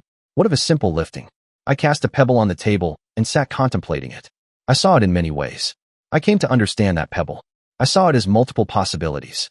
Without a spell or a word either spoken or brought forth in my mind, the pebble rose into the air, stopped, spun about its axis, became vapor, and reformed into another pebble. Yes, I could do this thing. Even if someone mazed my mind so as to take my ability to think in words, I would be terrible in combat. All around me was a weapon. I had the ability to heat matter to a glowing charged gas or still its heat until it had none to give. Once more I went outside to experiment. I selected a stone and threw it high above the world until the air no longer kept it warm. I then caused it to gain heat as quickly as I could. A brilliant purple-white pinpoint flashed into existence and slowly faded high above me. That was a little experiment in overkill, now wasn't it? Perhaps a simple, fast disassociation into gas was a preferable technique. I selected another pebble which shot up into the air perhaps a mile away and a mile high. I jabbed at it forcefully to break it into a gas. I felt the pressure wave from the concussion, and the sound rivaled the loudest thunder that I had heard. Yep, that would do it. I thought that it was a pretty good day's experiments. I laid down to commune with the mother, asking if this was the direction that I was supposed to travel in. My answer was interesting. The direction I was supposed to travel in was whatever direction I took. I suppose that meant that I'd graduated the temple school and was now a priest. In the morning I had a meal of fried potatoes and sausage which my friend enjoyed as much as I did. I asked my friend if it wanted to join me in my wanderings. I received approval. I stretched out the lamp's shaft to a tall walnut staff and reformed the heavy base to a brass finial. I thought about how to guard my home. From my readings in mathematics and physics, I conceived of a space where the time dimension was rotated 90 degrees from that of ours. I then felt about for the tensor that transformed the spherical space, enclosing my home to that brain, and implemented it. I created a gray hooded linen long shirt to wear and a pair of harem pants tied at the waist. I created a small pectoral that repeated the image I had crafted into my altarpiece to wear around my neck. Next, I wondered how to go about. Walking seemed such a bore. I called into being a donkey shaped of black iron with a simple saddle and stirrups. Is there any spirit about that might want to animate an iron donkey for a while?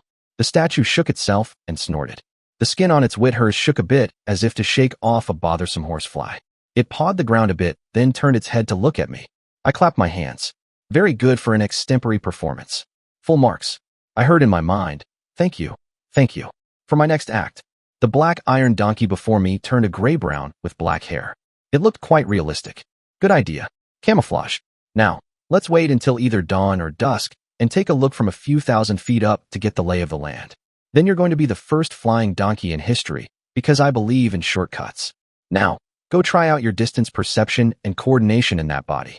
I'm afraid you're going to need to know how to kick the bejesus out of anything around you. So go practice on some defenseless tree. The donkey wandered off into the woods. I heard a whack, every so often, so I wasn't worried. I sat down on a log with my pack and staff for a while.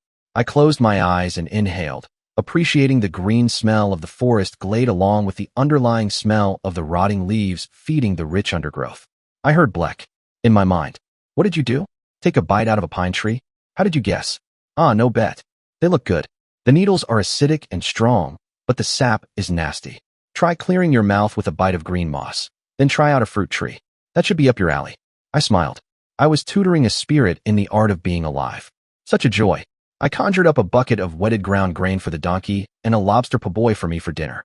I groaned at the taste of the sweet lobster, the sweet butter, the tangy slaw, and the sweet, nutty toasted roll. I asked the donkey, well, what tasted better, the grain or the po' boy? The grain was more immediate, more satisfying, but the po' boy was more complex, more memorable. I brought back my memory of my recent turkey dinner and replayed it for them. I felt that I was the center of attention of many, many beings. That's what made me ask the mother to grant all of you the ability to experience my thoughts, feelings, sensations, and memories. I felt that you were cheated in your lives and deserved more. I didn't know it, but I earned quite an army of true believers that evening. I wrapped us in a shell that would hold in the air and lifted straight up some 20 miles to generate a map of the local region in my mind. I kept us there until full dark, replacing the air with lots from the forest floor below to keep me warm and out of distress. I noted where I saw lights and how bright they were. I flew us to a larger cluster of lights and landed just outside of town. I read the sign. Milltown. My, how unimaginative. However, they were located on a quickly flowing river that guaranteed them power for their industry. I rode the donkey into town. What the hell should I call you? Let's go for Clyde. Gotcha. I hadn't kept up with what I looked like. The mother had marked me. The local population was about 5'4", white, black-haired, and blue-eyed. I was 6'9", black as coal, had green veins under my skin, and my eyes looked like milky opals. I also spoke with a deep, deep voice. I was a thing that nightmares were made of. My hands were nearly a foot across, and my feet were size 26. At least my teeth were square and not pointed. I walked into town to find a bar, and people left. The street was suddenly empty. I had no recourse but to watch for the signs of an ordinary. I found a broad house with a bush tied to a pole outside. I tied up my donkey at the rail and pounded on the locked door. I got no answer. I laid my hand on the door, passed my hand through it, and raised the bar. I pushed open the door and retrieved my hand, none for the worse. I sat down at a table and relaxed. Soon a head poked around the kitchen doorway. Got a beer and a bed. I can pay in silver, gold, or favors. At the prospect of a paying customer, no matter how strange looking, a smiling barkeep soon brought me a tankard of a pretty impressive brew. I told him that it was impressive too. So did several thousand spirits that spoke to my inner ear. I conjured up 5 silver coins the thickness of my index finger and as big around as a big hen's egg. I did a Mickey Mouse on the place, scrubbing the place down, cleaning the kitchen to within a smidge of its life, replacing the nasty though probably expensive as hell wall of slug glass wall with mullion windows, and laid a good coat of whitewash over the ceiling and walls. As a last gesture, I evicted all the creeping, crawling, and scuttling creatures out the back door. Most of the meat in the smokehouse was sour and inedible. I bespelled the smokehouse full of fresh, sweet smoked ducks and venison. The grain in the kitchen was infested with weevils and other nasty little critters. I evicted every damned one of them, emptied the grain containers and sanitized them, then bespelled them full of fresh grain. Likewise, the vegetables, cooking oil, and spices were replaced. I replaced the nasty brass pots and pans with good seasoned cast iron. I swore that if the morning cook didn't appreciate my work, I'd turn them into a diseased 304's toy. I woke up early to fulfill my pledge. I went down to the kitchen to find a middle-aged woman weeping in the kitchen. What's the problem? It's all so fine. I'm afraid to touch it for fear that it will all disappear in a flash and a puff. No fears, dear. It's all real, and it's yours. Now let's pound out some bread and biscuits, shall we? I hadn't had such fun in ages. I bashed out a huge pot of spicy sausage gravy for biscuits while she fried up eggs and rashers of bacon. The oatmeal was bubbling quietly at the back of the stove, and the kitchen smelled wonderful. I told her, wait until you see what I've done with the smokehouse. If you're this happy now, I might get my pipes cleaned. She blushed, then bashed me with a hip and grinned. I cast my mind about the place in a widening circle. The outhouse was a crime waiting to happen. I purged it and whitewashed it. There was no bathhouse within miles. Guess what factor Sims got the only bathhouse within miles? A clay pipe was cunningly run to fill the tub, and a hypocaust was put in to heat the water, not only for bathing, but for the cleaning of clothes. Then the water was drained away through more clay pipe to a close-by swamp. The place used to be a top-grade inn, but it had been let go. I had all the nasty, musty, moldy hay replaced by fresh, sweet feed and force-dried the barn in a matter of moments. I found the streamlet that had surfaced just inside the barn and rerouted it to a watering pond in the paddock. I forced a stone granary to be built and filled it with fresh cracked corn, cracked oats, and salt. All the years of accumulated shit in the stalls was removed to a manure pile outside. It looked and smelled clean again. I told Clyde, "Damn it, next time you clean up matters where you think it's beyond mortal hope. A good cleaning can spark a grand difference in attitude. Just watch." The stableman came out and stood there, amazed. His hands shook as he opened the stable doors. I came up behind him and spoke. "Thank the mother. When it seems hopeless, call on the mother. When there is no answer, call on the mother." He turned and saw me, then dropped to his knees. I brought him up by his arms. "Worship only the mother, not her priests. I was once as you. Now you see me after the mother has touched me. Let none profess to be a priest of the mother that appear as a normal man." I reached out and touched his forehead. I felt his mind expand as I touched it. He grew 12 inches, and his hair curled like that of a calf. I went back to the kitchen to help with lunch. People came for miles to eat there. Yesterday's stew was sour and poisonous from the bad meat. I conjured up a 20-gallon iron pot. I filled it with browned beef, carrots, onions, potatoes, sage, celery, and red wine. Then I pushed it in time to cook for 14 hours during the 2 hours we had until lunch. We spent the rest of our time baking bread, then toasting buttered flats to eat with the stew. A half hour before serving, I thickened the pot with a pound of flour and a pound of butter fried together in a wide pan until it gained color. The stew almost locked up, all 20 gallons of it. We sold the whole damned pot of it, and some were sad that we didn't have fourths for them. I pounded that recipe into her head until I knew she'd never forget it. I started 4 more big pots of the stew and made sure that Mary knew what I'd done. I had to expand her kitchen to accommodate the pots, but I made sure that she didn't notice. I also increased her oven space for the bread. I left her with the recipes for beef pot pies, pocket pies, sausage rolls, my biscuits and gravy, the recipe for flat noodles and mayonnaise. Now what roadhouse doesn't have sauerkraut? I summoned several big 80-quart glazed brownstone crocks and got a good vinegar mother working for her. Then I made sure she knew how to take care of them. Lastly, I taught her how to make pancakes and deviled eggs. I saw no reason for them to fail. Hell, they should do a landslide business. I sat against a tree and felt throughout the town. There had been an artificial dumbing down performed. I did not approve. The mother did not approve. A burst of undeniable power from the mother spread out over the area and brought the people to what they should have been. I went around proselytizing a lot that morning. I also set a lot of censor traps.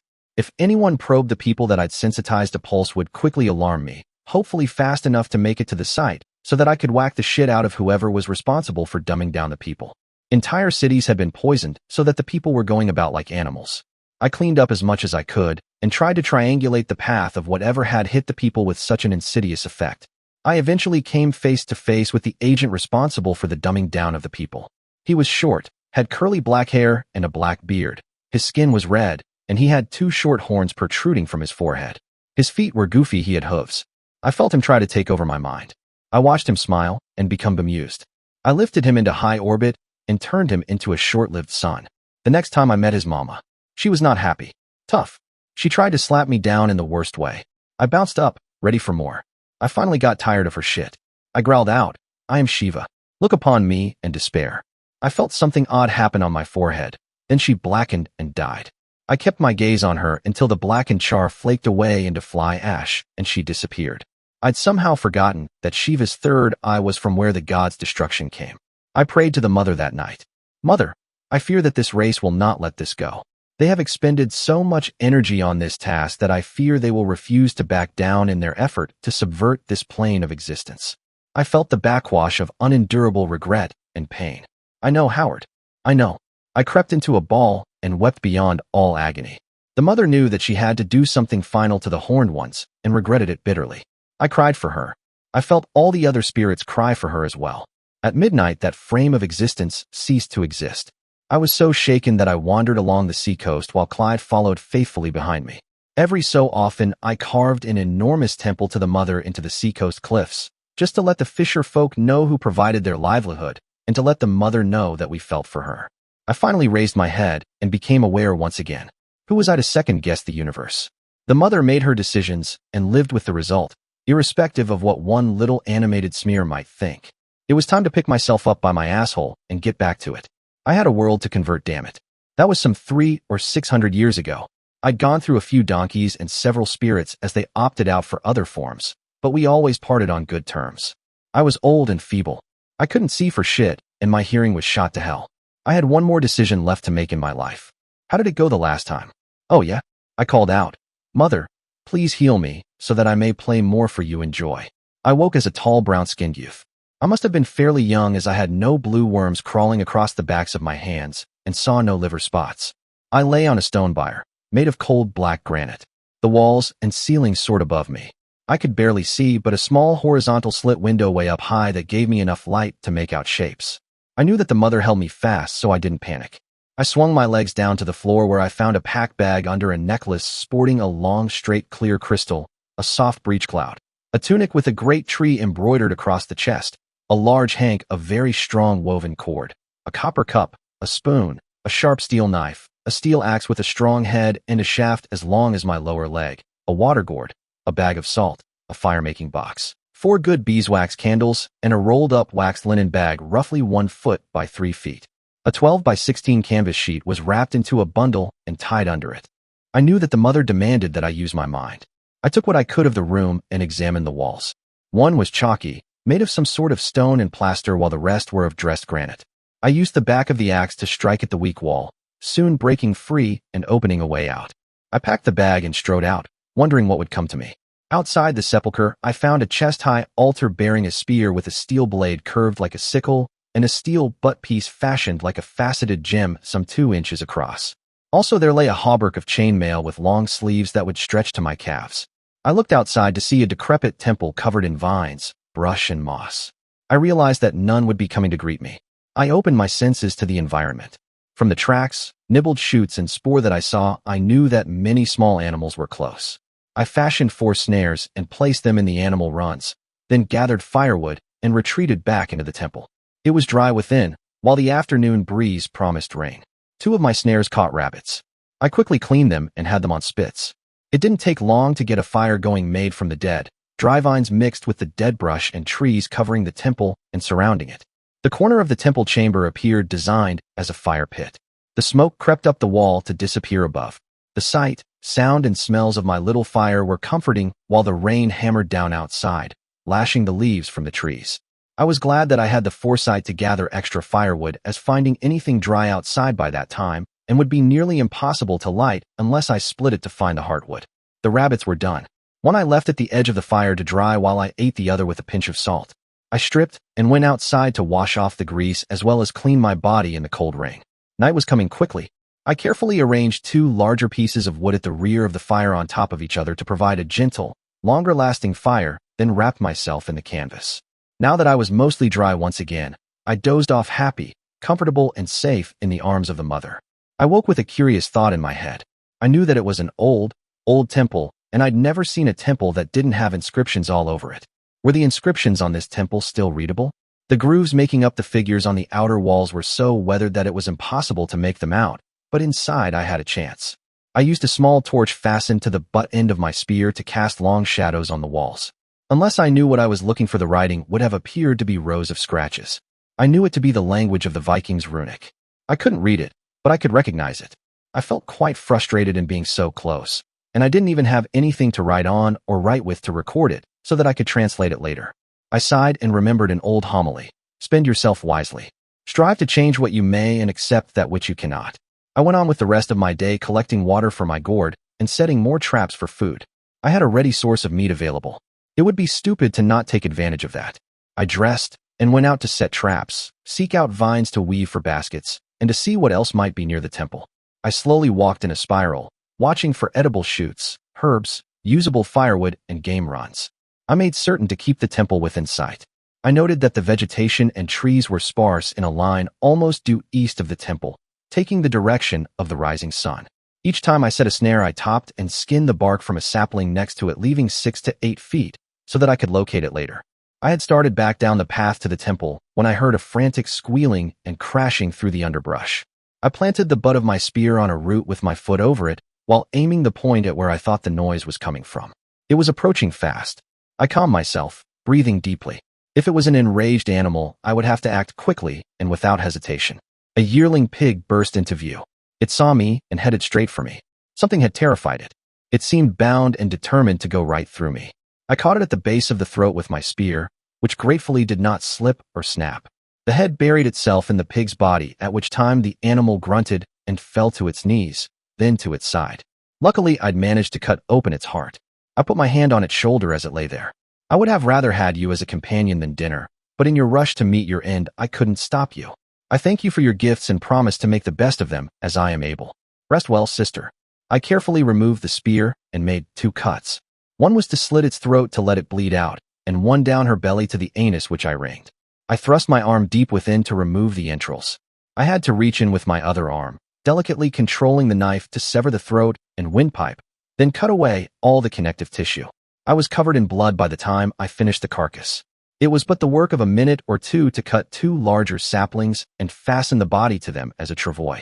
Once I had the pig back at the temple steps, I carefully skinned the carcass, cut it down into portions that I could handle, then stripped and cut the meat thin, just the thickness of my smallest finger.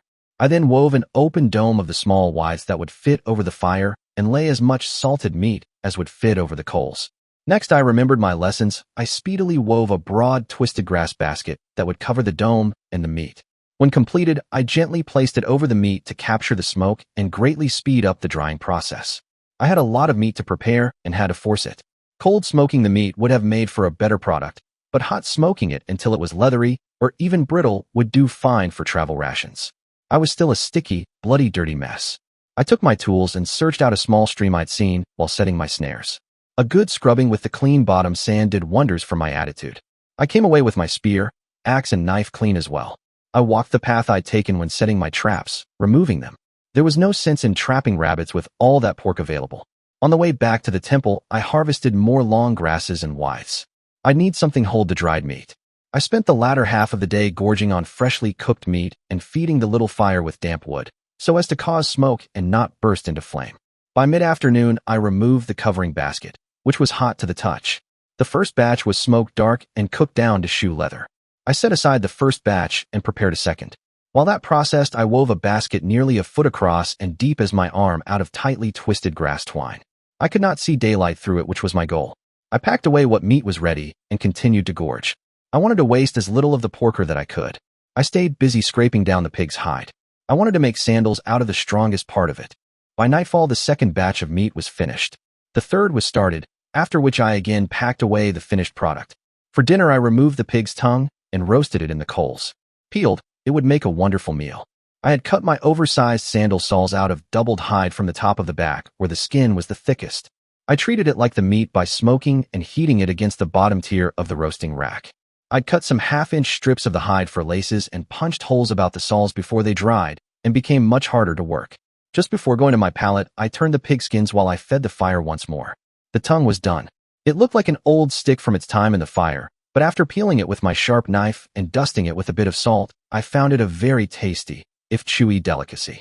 If I ever had the chance, I would cook one in a clay vessel with some spices and liquor thickened with gelatin from boiling the hooves.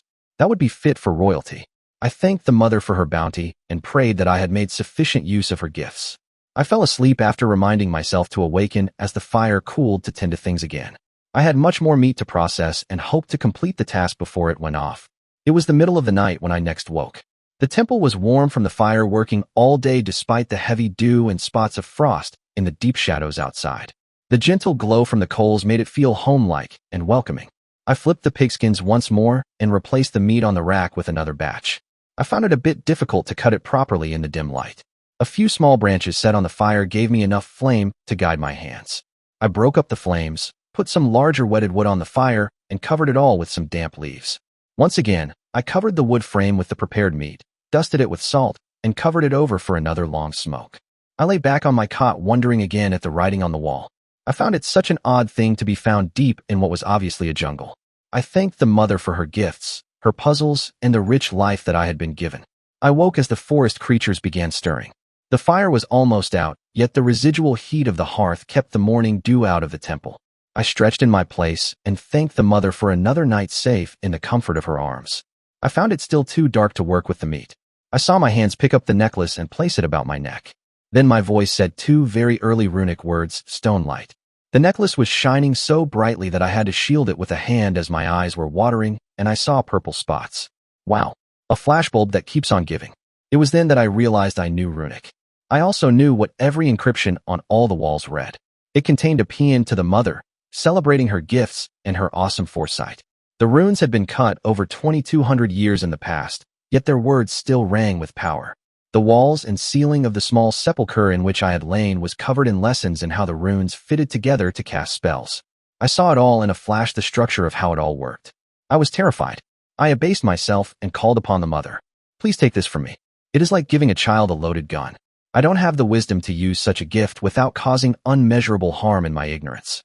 I felt the warmth of her approval. Be calm, little one. Do you not realize that I have given this gift many times before and know its pitfalls intimately? All magical power springs from me. I can allow or disallow the desires of a magic user, or even repudiate or call them home to me if their minds should not prove up to the task. I sighed and gave my thanks. I had nearly fouled my clout when I realized the true power of the spells. I could see how to call and dismiss cyclones, open fissures in the land, and cause great waves which would re-sculpt an entire seacoast.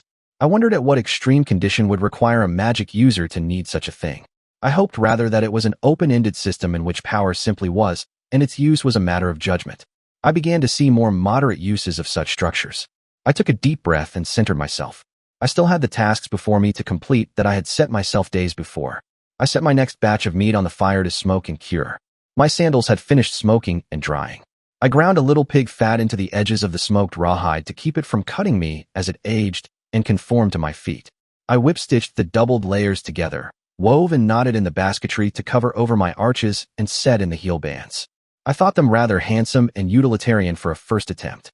I realized, however, that any hungry scavenger within smelling distance would follow closely and attempt to eat them. After gorging on all that pork, I got the expected result. I certainly fertilized a patch of trees and bushes. Upon waking, I was but skin and bone. I noticed that I was gaining muscles and wind. The sun was up, so I quenched my necklace. I considered my next step to be to gain knowledge of the area. I contemplated the wealth of spell structures I had been gifted with until I came upon a pair of already prepared spells that seemed perfect for my needs. I cast a spell upon myself for true sight. At first, I was overwhelmed by the complexity of all that was around me.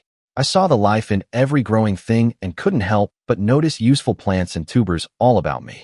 Next, I cast a spell on myself granting strength, dexterity, and wind. I found myself immediately ravenous. I cut thicker slabs of pork to cook while I cut a digging stick and pulled up some nice starchy tubers. They were cast into the coals to cook. I feasted, then drank my fill of water and cleaned up. The last of the pork was put onto the rack to cure as night was falling. I deeply thanked the mother for the skills and eyes of an experienced hunter-gatherer and the body of a Zulu warrior in his prime. I slept once more, secure in a place that celebrated the mother, no matter how old and disused it may be. The mother may have been almost forgotten in that land by most, but she had at least one true devotee me. After my morning prayers and ablutions, I sat on the temple steps to plan. I knew that mother had plans for me that involved more than me parking my fat, but on the temple steps and basking in the sunshine like a family dog. If I didn't seek out my fate, I knew that mother would prod me into action in a most uncomfortable manner. I grinned to myself, remembering an old homily from my original life. If mama ain't happy, nobody's happy. I felt a ghostly pat on my head. Well, back to planning. I couldn't carry all that preserved meat in just one basket. It would be unbalanced and tiresome. I had to carve a shoulder yoke and weave another basket to level out the load. I was strong enough to carry quite a bit since the effects of the second spell had turned me into the very image of a pro football lineman. I had the eye to find roots, leaves, and fruits locally that may not be available elsewhere. I had already spotted feverfew, ginger, garlic, and burdock. I could see the purpose to which I would put that waxed bag. My herbs had to be harvested and most of them dried, which would take perhaps a week with the aid of the temple's warm air flue. I wanted a distance weapon, and an ATL seemed ideal. The darts were much more forgiving to make than arrows, and took less skill, and primitive bowstrings were a nightmare. After casting the true sight spell, I could easily make out the old road leading off to the east. I spent a couple hours weaving a harvesting basket, took my metal tools, and started down the path to see what I could harvest or make use of. I had to cast a resizing spell on my jerkin and scale armor to make them fit my new larger size. I taught my eyes to watch for what would make a throwing stick, and to look for flint. Before leaving, I set some strips of hide to slowly simmer in water next to the fire. I'd need some glue. I found the remains of an extensive village. I was happy to find within one building several fat lamps. They were made from glazed clay, and several were nicely intact. I took two. Another place had glazed pots the size of my head hidden under 1.5 feet of soil. 2 were filled with salt and had been covered by pieces of leather tied around the lip. Those were prizes that I would have been foolish to ignore. There was no iron or bronze. If there had been any to begin with, it had gone back to nature over time. I was, however, amazed to find someone's cash under a hearthstone. A tiny bag held some 23 little flattened lumps of gold. I thanked the mother for this unexpected gift. It would make working with men much easier. It was then that I realized I could call wealth. I could see a spell to call to me any wealth within a day's walk that was either lost or buried and forgotten. Since the village was ancient, I didn't see the harm in trying it out. A moment after casting the spell, I heard a coughing noise and found 6 finger-sized round bars of gold and a gold bowl that would fit in my open hand. There were carvings and places for jewels all around the lip. This was quite a haul. I carefully cut off the end of my clout to wrap all the gold and placed it securely in the bottom of the basket. I spent a little more time looking for more ceramic pots as I wanted to refine and carry along some lard for the fat lamps. My luck had been used up gaining me the gold, though. I did spot a beautiful bent branch low on an Osage orange tree, which I had a difficult time cutting free. That would be my throwing stick once I did some carving and allowed it to dry. On a rise, I also found some tinder fungus. I harvested some for my fire kit. Once back at the temple, I smiled and relaxed, happy with my foraging. Then I frowned and called myself a fool. Why was I foraging when with a well-thought-out spell I could summon or create whatever supplies I desired? I sighed. I knew that it would take some time to get used to this magic business.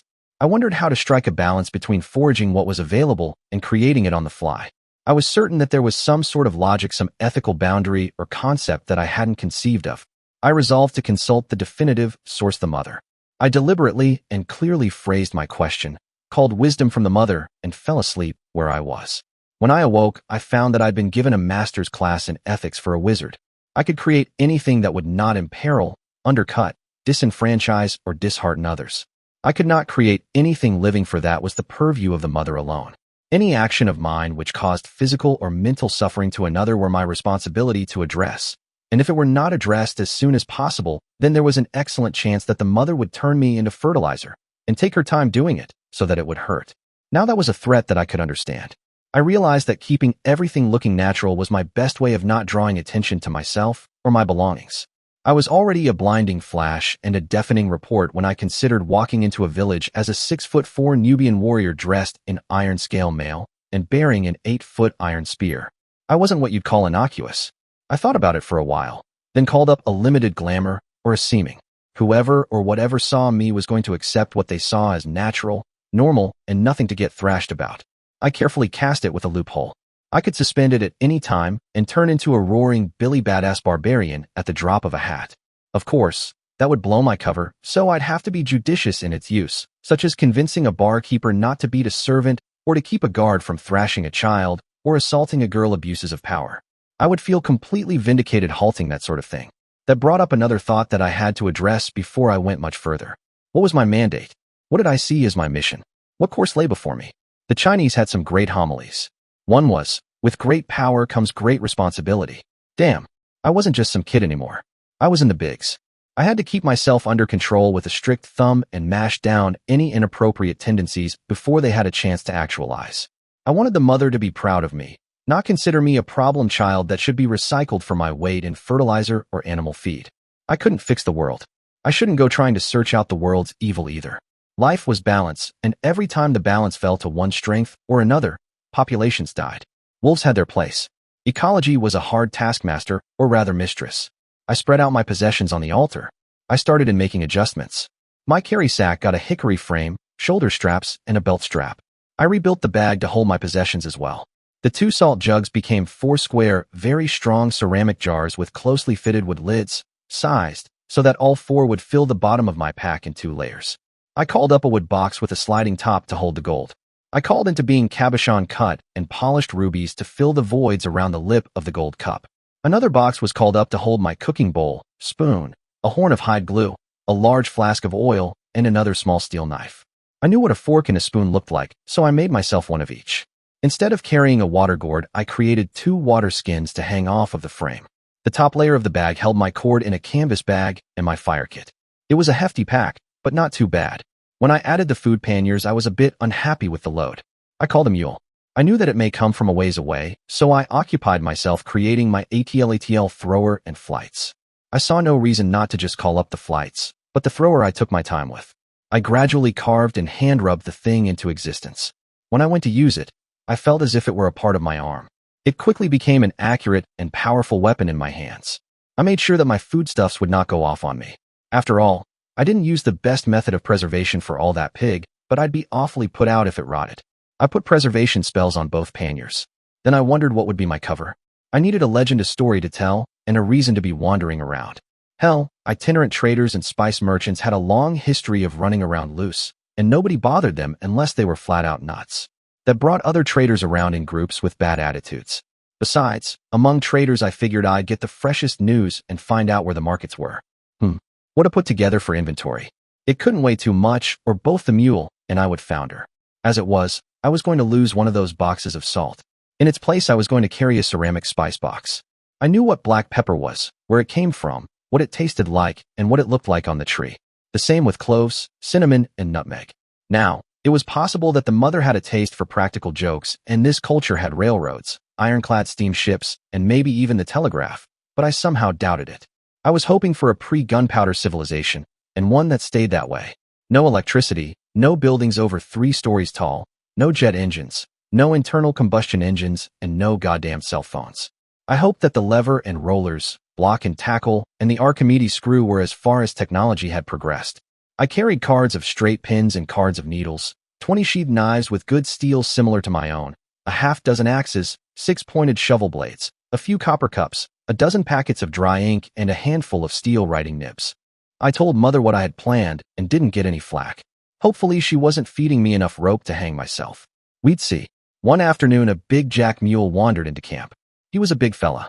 I fed him a few ripe apples and 2 quarts of cracked wheat out of a wood bucket. While he was chowing down, I contemplated if I knew any Doolittle spells. I didn't know any know-all languages spells, but I did have a way to learn one language or talk to one animal. I tried my talk to a mule spell. My eyes crossed, and I damn near fell over from balancing on 2 feet instead of 4 like a rational person. The clover smelled delicious. I grinned. That was pretty cool. I rubbed down Atlas. Hey, it was his name. As I talked to him, I said that I wanted him to carry a pack for me as I wandered around. In return, I promised to keep him fed, find good water, not overload him, and protect him not only from humans and animals, but the winter weather too. Hell, I didn't want to walk around in cold, miserable rain when I didn't have to any more than he did. He thought about it for a while. I added that there wouldn't be any bits, snaffles, or reins on him. Then he gave me a horsey head nod and blew a snort in my hair. I figured that was close to a handshake that we were going to get. I measured his back by hand, then called up a saddle pad and a pack saddle. I fiddled with things until he seemed happy with the fit. Then I added my food panniers and another pair that held food for him. I had a 20-pound bag of dried apples up there across from a 20-pound bag of white flour too. Strapped over everything was a bucket, a 30 by 30 canvas tarp, and a couple blankets. We were ready to go. I cast a small spell to clean up my mess in the temple, then a finder spell to see where we should be going next. Something inside me said that repairing or fixing up the temple would not be appropriate. The magical compass in front of my eyes took us due east, down the road through the ancient village. I said, looks like we're headed this way.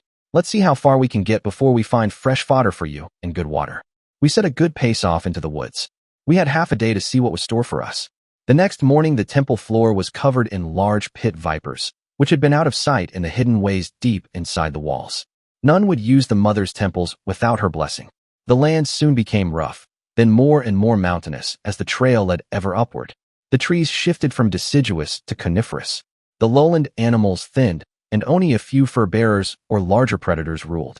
Atlas and I were attacked late one evening by a pack of wolves. Despite my size and skill, without magic I doubted that we would have survived. I quickly learned to shoot pebbles like a rifle bullets, and thereby dispatched the entire pack. They had been eating well, living off of travelers on the trail. Well, I put the finish to that. I used magic to tan and sew together the skins to make a hooded cloak and a generous sleeping fur. I duplicated my wool blanket twice and sewed them into a thick quilt to keep Atlas comfortable enough at night to stop his grumbling. He was happy enough that I cleaned stones from his hooves twice daily and thanked me, in his way. As it got colder, I made a warm grain mash for him each evening. I nearly filled the bucket, but as I previously noted, he was a big fellow and ate it all. I let him know that he'd better eat whatever grasses he could find or he'd get bound up from all the grain. We stopped whenever we could so that he could crop a few mouthfuls of sweet grass. We came upon a shelter in a valley. It boasted a clean if cold little stream and a lush patch of grass, which Atlas soon set about devouring. 2 other parties of traders were already there, sitting before the fire while sipping buttered tea. They offered some which I tried and thought delicious. In return, I offered a pound of my dried apples, which made marvelous dough puddings and pies. They had been on the trail quite a while and had long before run out of any fruit, including dried, so they were quite happy in their turn. The conversation turned to news of the road. They were quite concerned about stories of a rapacious pack of wolves that was said to be large enough to take down a short pack train. I grinned and showed off my new sleeping furs. "You mean this wolf pack?" They asked my name. I drew a blank until I said out of nowhere, "Simon from Casablanca, near the gates of Hercules." One man said, "You must have itchy feet to have traveled so far. The mountains of Romania are far from your home." I nodded. "I have a religious calling. I judge for the mother." An old man spoke up. "You travel a difficult path, warrior." I smiled. "I am pointed the way. Though the steps be many and the path difficult at times, I always find times to enjoy, such as this." We tapped cups, then made our ways to our sleeping pads. I prayed to the mother, giving thanks for this chance to speak with others on my lonely road, and fell asleep. Atlas was raising hell. I sat up and found my feet, my sword staff in hand. I ran outside to see what the problem was. 2 men were trying to take Atlas off his feet, while another stood ready with a knife. Another 2 were rifling my packs.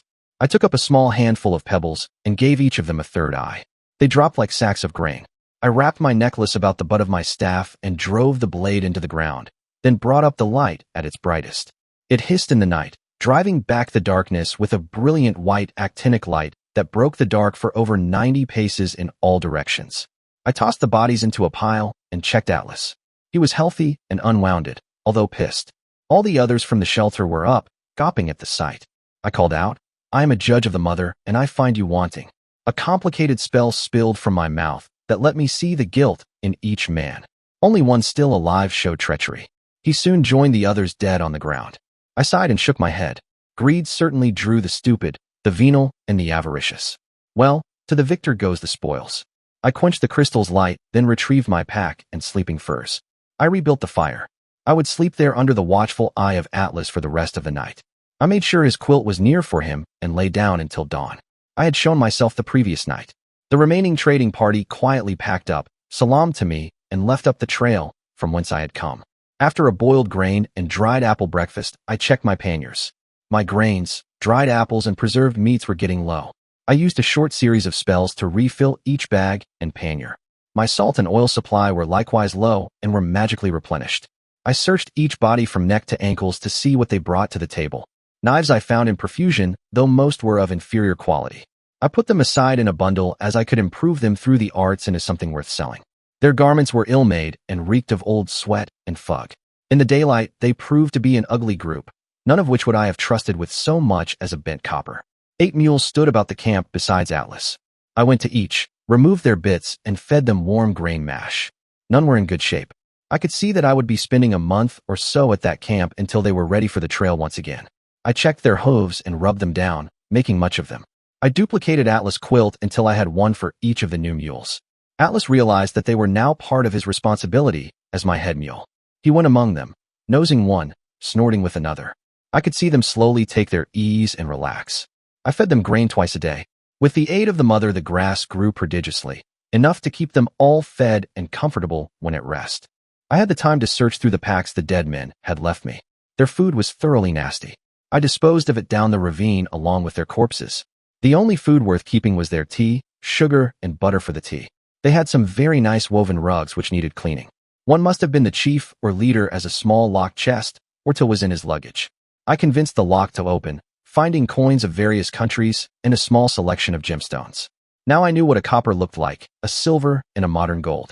I performed my wealth-finding spell, which gained me only a few silvers and a large amber ring and a gold mount that were obviously lost and forgotten in the sleeping shelter. The ring, gems, and all the gold joined what I had before, while I fashioned a doubled leather bag for the copper and silver. Each man had a bit of cooking gear and a jalaba, a long dark robe with a deep hood. I called up fresh pads and sawbuck pack frames for each mule. Once their lesions had healed, the frames would sit in different spots on their backs so as not to irritate them further. I searched around the camp for the finest pitch-bearing pine knots. After using my arts to thoroughly clean the shelter, I replenished the firewood with duplicates of the pine knots and stowed a bag of 20 on each pack frame, along with a bag of apples and a pair of panniers filled with grain for each beast. Some carried shovels, some axes, some rope, and some canvas. All carried a wood bucket. When the mules were healed and had gained some weight, we headed down the trail in a pack string. Perhaps 2 weeks later, we came down out of the hills onto a beautiful plain. My compass pointed me down the road. Forward, ever forward. We stopped for a break in a lovely glade with a brook at one edge. The grasses were lush and deep green, making the mules nicker and nod in anticipation. I pulled off their packs and pads, wiped them down, and let them go to it. I knew that they would not roam, as they were greedy pigs who had come to love their daily warm mash. I smiled as I watched Atlas roll, scratching his back after days under the pack. The others got the idea and soon were doing the same. They were kicking up their heels and chasing each other. I was so happy to see them frolic together that it brought tears to the back of my throat. Seeing that little brook, I brought out my cordage and wove a little net, some 6 feet on a side, then tied rocks to the edges and lines to the corners. At a blind bend where the water quickly rushed then formed a pool, I cast my net and quickly pulled it in. I was happy to see 4 nice-sized fish. I had a fresh dinner. I searched the little valleys to either side of the brook where I found garlic and onions. I called up a little 3-legged pot with a lid holding perhaps 2 quarts. I soon had a fire going. With a couple potatoes from my panniers, I had a chowder merrily bubbling away. It would take a while to cook. I made some tea and relaxed while leaning back against Atlas' pack frame. Atlas came sniffing around to see what smelled so different. I made up his bucket of warm mash and added 2 handfuls of dried apples, always a favorite treat. His eating brought the others who wanted their share as well. They were spoiled, I admit it, but they were as happy as their lives could be under the circumstances, and they seemed to understand that. Once everyone was fed and settled down for the evening, my dinner finally smelled done. I scooped out a serving, added a bit of salt, and dug in. Unremarkable, but filling. I thought that it needed tomatoes, but try and find a tomato in the Baltic in the 1500s. Making any appear would certainly draw attention. I heard, "Hello, the camp." I replied, "Come ahead, if you bear no ill will." I focused on my true sight. I saw nothing but a young man and a girl. I brought out 2 more bowls and poured out servings. As was usual for the time, everyone carried their own spoon. I sprinkled some salt over their dishes and pushed them towards where they had sat near the fire. I was surprised when they both gave me a slight bow and raised their hands in a prayerful salute to their foreheads. I had thought that more an Indonesian or Thai greeting than one coming from Bucharest. I raised a palm to them and said, "Give thanks to the mother." They smiled brightly and dug in. I was full, but obviously they weren't. I refilled their bowls with a smile, then went off to the brook to appear to clean the pot. I gave it a lick and a promise, along with a quick spell, and it was good as new. I felt good about this pair. Need a job? It comes with a blanket and free dinner. I need help tending the mules. They looked at each other for a second, during which I felt a little buzz behind my ears, then looked back at me, smiled, and nodded. I grinned. They were untrained mages. I cast a tiny little spell and said to them while keeping my mouth closed, "I can do that too." They liked to fell over backwards, then laughed and hugged each other. I told them, "This may be a deal breaker. I am a warrior and judge for the mother. I am more than I appear." I dropped my glamour and calmly sat there, sipping my tea. I could feel the fear come off of them, but they bravely swallowed it. The girl said, "You are a mage. Will you train us?" I raised my glamour again to make things more comfortable. I sighed. I cannot. I don't have the wisdom to know who to train and who not to train, who will help the world prosper and who will rip free what they can, simply because they can. You must pray to the mother. Only she can grant this. Only she has the right. Wisdom is gained over time, and only the mother is millions of years old. They nodded. It wasn't what they wanted to hear, but they could hear the truth behind my words. That was all a part of the primitive true sight that they both had. I prayed that night for direction. By morning I felt fulfilled. My compass had disappeared. I rose and watched them grow and stretch in their sleep. They had been perhaps 10 years old when they found my camp the previous night. From their looks they were now in their middle teens. They would be ravenous upon waking. I set out with my ATL for game. I ran lightly on the balls of my feet, once more watching, seeing, carefully choosing my path. I tracked down an elk that a large cat had been stalking. I quickly killed it, gutted it, and cut it in half. I took the rear quarters, leaving the guts and forequarters for the cat. It was an older male with a damaged forepaw. He would have made a mess of the kill. This way the elk died cleanly and still fed the cat. Once he had fed, I caused him to drowse, then sleep. I examined his paw. It had been crushed. I withdrew the bone splinters that kept shifting and reversing his healing. Then I caused the remaining bone fragments to bind together and fuse. He would be back in fine shape soon. He was too young to die. He had many fine litters left in him to father. I returned to camp with the meat. I called forth a cauldron and made a strong fire beneath it. I shredded the meat into the pot so that it seared, then added water, potatoes, garlic, onions, grain, and bay leaf. It needed 2 to 3 hours to cook. I somehow knew that they would not rise before noon. I would have to keep stirring it to keep the grain from sinking to the bottom and sticking into a glob, then burning. I tasted it and was happy. I had a cupful myself. It needed some salt and pepper, but it was fine. Hell, thicken it a bit. Throw it into a tortilla and add some fresh onion, and you'd have one hell of a taco. I sat there tending the stew, reminiscing about street food. It had been ages since I'd thought about it. Maybe it was time to introduce fish and chips to an unsuspecting crowd, or perhaps some spicy pork tacos made from preserved meat. It would certainly surprise people.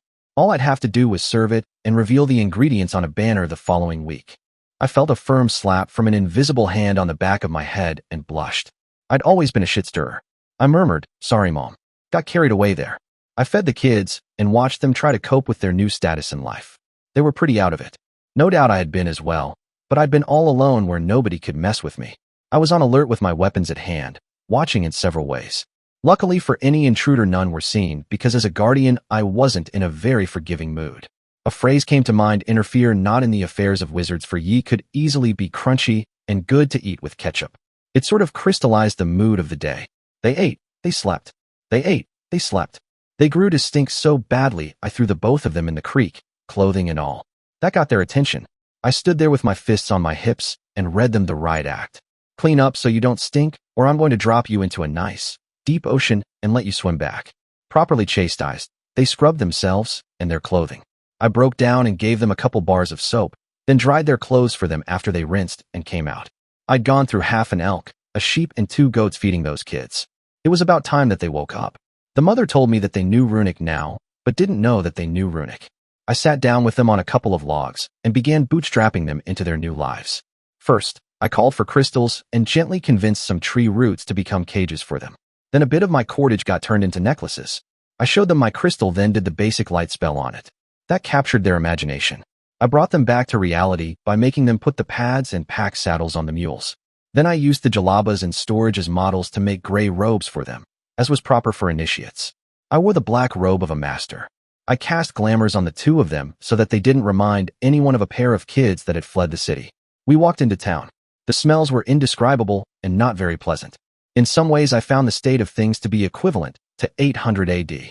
In others, perhaps 1300, as steel was known and highly prized. It was a city, and pretty big one for the time. Bucharest had long been a summer retreat for royalty, so there was a mixed population looking for employment, to buy and to sell, and many others to steal. Now, I was funny about equal opportunity employment. I didn't really care who got ripped off or robbed, as long as it wasn't me. When I felt an adventurous hand groping my goodies, I caused the owner of the hand to accelerate straight up, screaming all the while, until they reached about 30 feet. Then I let them fall. It happened a few times before the local boys and girls got the idea. Cause and effect along with the scientific method hadn't really sunk into the general population yet. The city guard? Oh yeah, like they were going to be any different. I was pointed to a trader's hostel on the edge of town, where land was cheaper and we could find a place to keep the beasts. The mother had done something unusual to my current reality. I saw large lizards under harness. They looked as if they'd move like a bat out of hell. With those mouthfuls of teeth, though, I'd hate to be the one keeping them in meat. I also spotted a team of 4 Asian elephants. Now those big boys were hay burners. I traded a handful of silver for a week's care for my string of mules. Along with the use of a caged corner in the hostler's guarded warehouse, I had to provide either a ticket to gain access or get the permission of the hostler if the ticket went missing. My pack went with me. I provided simple packs for the kids with eating tools and some silver too. It was no big thing to provide them with steel daggers, sheaths, and belts. I had learned that their names were Hiram and Odell. We took a second-floor room above the hostelry for a week. I had no idea how long our tasks would take. A week seemed prudent as I got a reduced cost for the room. The ordinary across the way served stew, spit-roasted meats, and roasted tubers. The stew smelled good, but we'd been gorging on stew for a week, which took the shine off of it. I ordered spit-roasted birds and tubers for the 3 of us. The birds were well cooked, and the tubers were yams. I asked for a small tub of butter which we slathered over our cut-up yams. It all went down well with small beer. Afterward, we visited the privy, then went back to our room. I had rented a small dorm with bunks, a table, and chairs for 4. We sat at the table, and I dug out my box containing the gold. Their eyes opened wide when they saw a veritable fortune on the table before them. I smiled and passed around the cup. It was old and heavy, made before goldsmiths had learned to create delicate works. I smiled at them. Watch carefully. This will stretch the limits of the mother's generosity, but I think she may allow it this once. I'm going to make a door knocker for a very special set of doors. I placed the cup on the table and, visualizing the spell, drew it into 2 cups of the same size and weight. When the spell finished, I exhaled the breath that I didn't know I had been holding. A matched pair of cups should bring much more attention than just one. They looked at me in wonder. I had just shown them that they need never suffer for the lack of food or a warm place to sleep, ever again. I explained, we are constrained from performing any spell that harms another physically or mentally. If you put a businessman out of work, you have just harmed him. We can injure a man simply by devaluing his stock or the value of his coin. If I filled a bucket full of emeralds and sold them, it would depress the value of emeralds for miles around.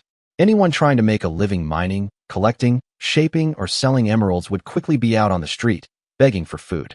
I put the cups back into their box and then in my pack. Out of safety concerns, I put my pack against the far wall between 2 bunks. I continued. This is how to collect a bit of coin in a place where it hasn't been done before.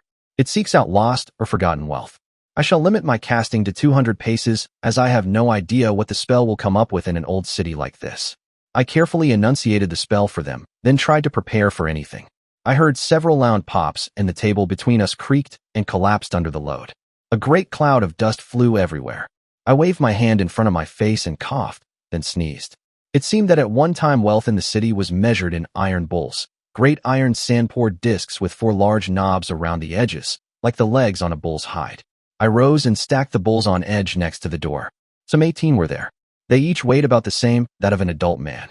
It was no wonder the table collapsed. I took the canvas from my pack, spread it out on the floor, and covered it with the rest of the pile, putting the pieces of the table to one side. I'd be able to fix that later. We started isolating different coins by size and metal. There were what appeared to be jade rings and highly figured round discs with square holes in their centers. I was suddenly very glad that I didn't specify trade goods rather than trade specie. I put away the 3 large handfuls of gold and coin and bar. We split the sliver 3 ways. Odell liked the jade rings and Hiram liked the pierced coins. I gave them what we had and supplied some cordage to make necklaces for them. While they admired their new finery, I turned the 60-odd pounds of copper into 10-pound ingots and set them aside, then put the parts of the table back together, upside down.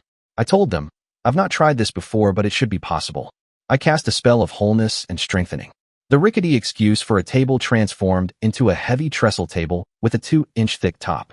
It took all of us to turn it right side up. I grinned. I'll have to remember that one. I hired a carter and 2 muscle men to take the iron bowls down to the smith's quarter, where I ran an impromptu auction. I sold off all the copper and the bowls for 48 silvers. The bowls went for 3 silvers each. They had a reputation as being made of good steel. A 10-pound bar of copper netted 1 silver.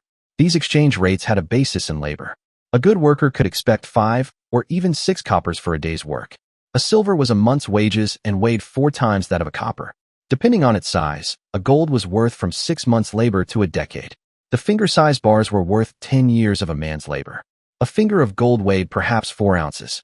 The cups weighed over 3 pounds each. This was why I was so worried about the mother allowing that spell to succeed. Many men's lives hung in the balance. Assassins could be hired, prisoners freed from jail, spies bought in the royal court. Even laws could be made or overturned which could affect the city-state for decades, if not centuries. In an attempt to moderate such power, I used a steel graver to carve runes into the bottoms of the cups stating we are gifts to the mother. Then I cast a gentle obscuration spell over the runes. There. If the mother didn't like what was being done with them, she could pick up her marbles and go home. Hopefully, writing the legends in runic gave them more power and brought them closer to her hand. They were dedicated to her. I had to bootstrap my way into my next task. I left the 2 kids back at the ordinary while I located the jeweler's quarter, then found a tea shop that also served as a meeting house. I ordered a pot of tea and sat waiting for anyone to show interest in me. I had to dial back my obscuring spell, as I didn't want to blend into the background quite so much. 3 men approached my table. I bid them stay and poured small cups. The men that made their businesses in that shop didn't drink large cups, lest they lose out on deals while at the privy. I brought out some of the more interestingly figured gold coins. I told them about my trainees having the coins with square holes in their centers and the jade rings. I was curious to see one of them sit back with his eyes glazed over. I assumed that meant that they were more than what met the eye. It's hard to disguise intent when someone's pupils suddenly expand. I made arrangements to meet with their factor the next day. I didn't know what sort of presence the mother maintained in that city, or even if she was out of favor, so I was hesitant to inquire as to where her temple lay. I cast a finding, then took a deep breath, made myself appear to merge with the shadows, and let it out. I took care while following the trace. I watched the doorways, the rooftops, and the others on the street. I felt for the eyes of others on me. I carried a handful of coppers in my offhand that I could use as bullets if necessity drove me that far. My seeking took me to the far eastern edge of the city, several miles away. The mother's temple was a small stone building beside the entrance to a farm.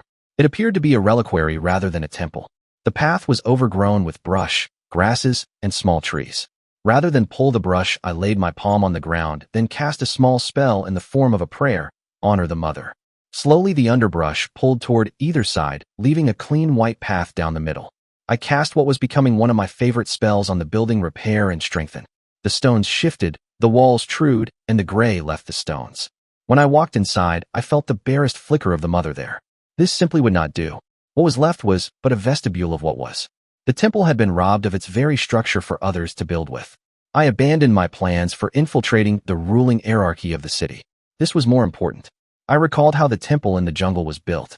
I called stone after stone, placing them into the old foundation holes and rebuilding the walls. I judged the angles by eye. If it had a pleasing appearance to me, then I hoped it would have the same for her. It soon grew dark. I caused my crystal to glow brightly and continued my labors. I had built a reclining bench at the rear of the sanctuary some 18 feet long. The ceiling rose to 24 feet. Then I started the delicate process of building a dome. I called for blocks of rose quartz to complete the last 6 courses and placed a large clear faceted quartz crystal at the peak to illuminate the interior during the daylight. I recalled how the offering fire dish and flue were constructed in the old temple and duplicated that work. When I judged the structure sound, I once again cast a repair and strengthen spell, locking the entire building into one monolithic block of stone.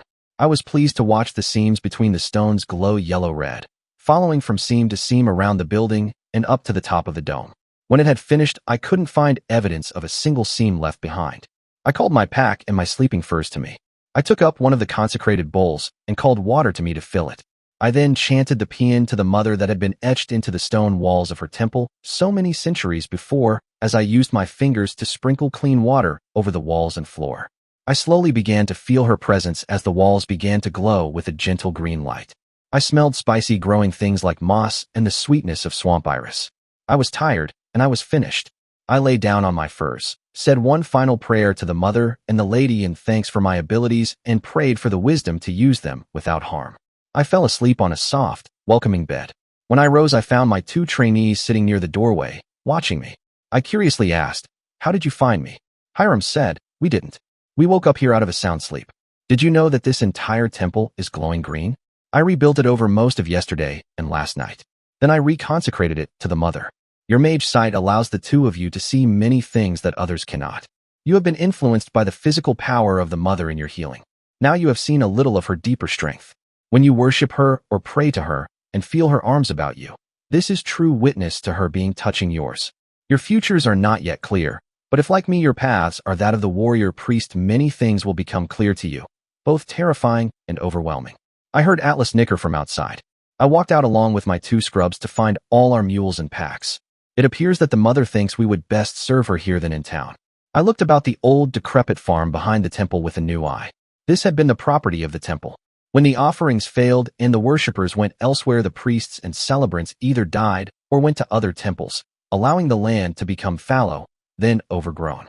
I cut a wand, then began walking the periphery of the farm while tracing the boundary with the wand. As I walked, I found myself chanting a paean to her and walking in a slow, stately march. At each corner, I said a phrase which I didn't understand, then turned and continued my walk. I finished at the far side of the temple. At the end, I loudly said, "So let it be in the name of the mother." The heavens seemed to reply with a roll of thunder from horizon to horizon. I said, "Quick, let's get the shelter up for the mules. I want them under cover if this turns into a street cleaner." We set up the awning against the side of the temple, then hacked all the pack saddles inside the temple before the rain started. I stood at the rear door of the temple, watching the deluge flood the rampant undergrowth. I started nodding and bowing, then closed my eyes. I saw a productive temple farm in my mind's eye with vegetable and grain fields, grazing cows, pecking chickens, and a lush orchard. I smiled and whispered, "In the name of the mother and the lady, let it be so." I fell to my knees as a wave of unstoppable power flowed through me and out into the ground before me. It was the last thing I remembered seeing for days. I dreamed of many long conversations sitting beside the fire, accompanied by a beautiful woman. I was tutored in many subjects such as healing and managing plants from within. I saw the mites, the spiders, the bees, the voles, the birds, mice, and the deer all from within their own skins. I understood the place the squirrels had and learned to influence them. What's more, I learned to teach what I knew to others. That nearly wiped me out. Everything started to get hazy. "What am I going to do with you?" She wryly said. "I can't keep your attention whether you're awake or asleep. Feed me peanuts and listen to me squawk like a parrot." I heard her peals of laughter as I faded out into a deep black sleep. It seemed like only an instant before I woke. Wow, was I thirsty. I groaned as I sat up. Where the hell was I? I saw a fireplace, a low open window with thick panes of glass, and through that, some sort of garden. The walls were made of stone, and the ceiling was wood, as was the floor. I stood up, then sat down much faster. Head rush. The second time I took it easy. I was naked as a jaybird as I walked out the door looking for a way outside. I needed a privy in the worst way. Odell turned the corner with a pitcher and glass in her hands. The sight of me startled her so much she almost dropped them. "Master, you're naked. Hold that thought. I'll be right back. Oh, find me a robe, would you?" I knew she was watching my buttocks as I walked down the corridor. After all, if we'd swapped places, I'd sure be admiring hers. I made it back inside a lot calmer and a quart low. She was blushing up to her hairline. I grinned, took the proffered water glass, and finished it in one long pull. You can tell when water just came from a well bearing lime and iron. The flavor is unmistakable and delicious. I exchanged the water glass for my robe that was draped across her arm. I shrugged into it, then gave a tendon-snapping stretch, which made my breastbone hurt. "Where are we?" She quickly became businesslike. "We are on the farm behind the temple to the mother. When you finished your invocation, you fell over as if struck by an axe handle. That was 4 days ago." She broke her calm demeanor. "I've been worried sick." I gave her a nice, easy hug to get her to relax. "I'm back and everything will be all right." I walked outside with her under my arm for a look around. The farm I'd originally seen looked nothing like what I was currently seeing. The place was a showcase. I heard the pounding of hooves as Atlas came around the corner and plowed to a halt in front of me. Then he gave me a big horsey-type hug with his neck as I squeezed him and told him how much I'd missed him. He sniffed me up and down and poked my chest with his forehead. I knew an invitation for a scratching when I saw one. After a while, we walked around what turned out to be the farmhouse, Odell under one arm and Atlas under the other. I saw fields, trees, orchards, and more fields. I faintly said, "What happened to this place?" It was a wreck. I figured that we'd be spending at least 3 years here getting it into shape as we built a congregation. Odell quietly said, "You and the mother happened to it." Her eyes searched my face. "You should see yourself. Your skin shines dark green from within, as does your hair. Your eyes are the color of a winter pine tree." I thought about it philosophically. It beat bright red with horns and pointed teeth. They'd have run me out of town in a heartbeat. Worse if they caught me. "Have you seen Hiram? He's in town looking for farmers. Those crazy old coins you gave us almost got us in trouble until we explained that we were acolytes of the mother. We watched what you did with your crystal and made a big stone burn bright green.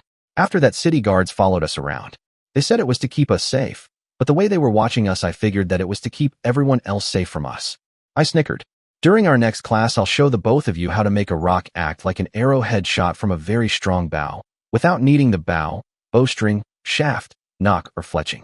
Stones are nice, but copper coins seem to scare people more. No doubt you could do the same thing with a paving stone, or even something bigger. It's easier to keep a handful of coppers available, though." I walked into the temple looking for my pack. I found it resting on the stone bed I'd made at the rear of the temple. With it were my furs, jerkin, clout, scale mail, and panniers. Some 30 people were wandering around the temple, astounded at its structure and cleanliness. I quietly asked Odell to go gather some ripe produce from the field as I ministered to the people. They were not celebrants because they were the poor. They had nothing to celebrate. I called up a 20-gallon iron pot and a grate that sat over the hearth. I knew the pack saddles still bore those big pine knots that I'd stashed. I called up 2 and duplicated them into a rather tall wood pile.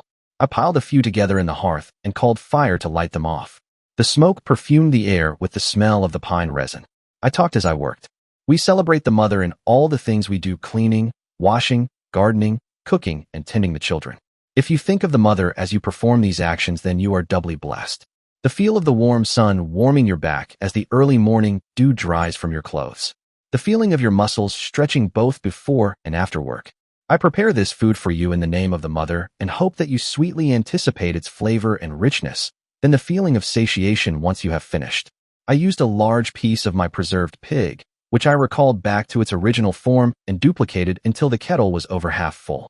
I included squash, beans, potatoes, onion, and garlic. Once it all softened and merged together, I dipped out servings into wood bowls with my camp cup and gave wood spoons to those desperate enough not to have even that. I served up cups of savory buttered tea to all of them as they leaned back against the walls. I slowly sang the old paean to the mother while they smiled and nodded their heads in time. I saw the walls start to glow green once again. I called blankets for them all, my first congregation. Admittedly, they were closer to the animals in the fields, but they truly needed what was offered. I walked from sleeper to sleeper, healing the worst of their afflictions with what I had been taught by the mother. Hiram came back with a family of farmers. I provided a dozen laborers from those that I fed that would work for food, shelter, clothing, and sanctuary. Several bankers and their muscle were running a scam wherein the children, wives, and families were held accountable for the debts of people that had disappeared or died. The mother allowed to me to take action in these cases. Those found guilty were cursed. They soon grew horns of shame.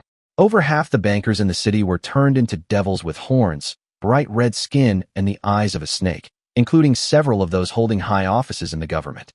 The people had had enough.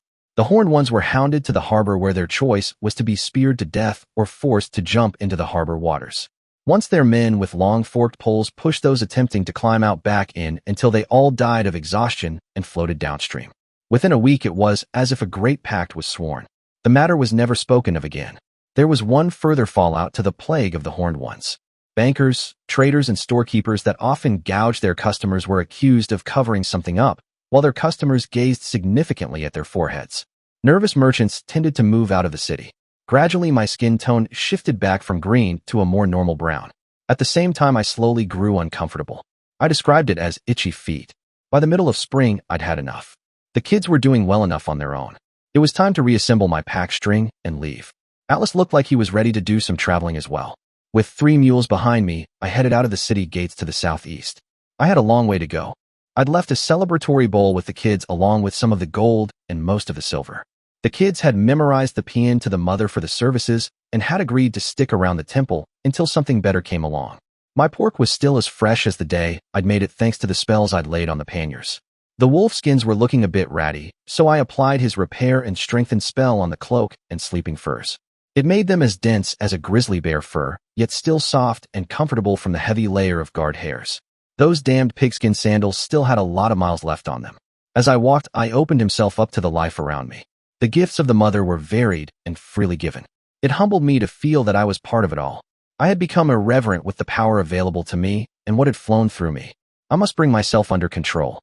The only way I could think of achieving this was through contemplation and prayer. My task was not to proselytize, but to bear witness for the mother, then to do my level best to act as she would wish me to. It took much diligent prayer and contemplation to subdue my own will into that of the mother.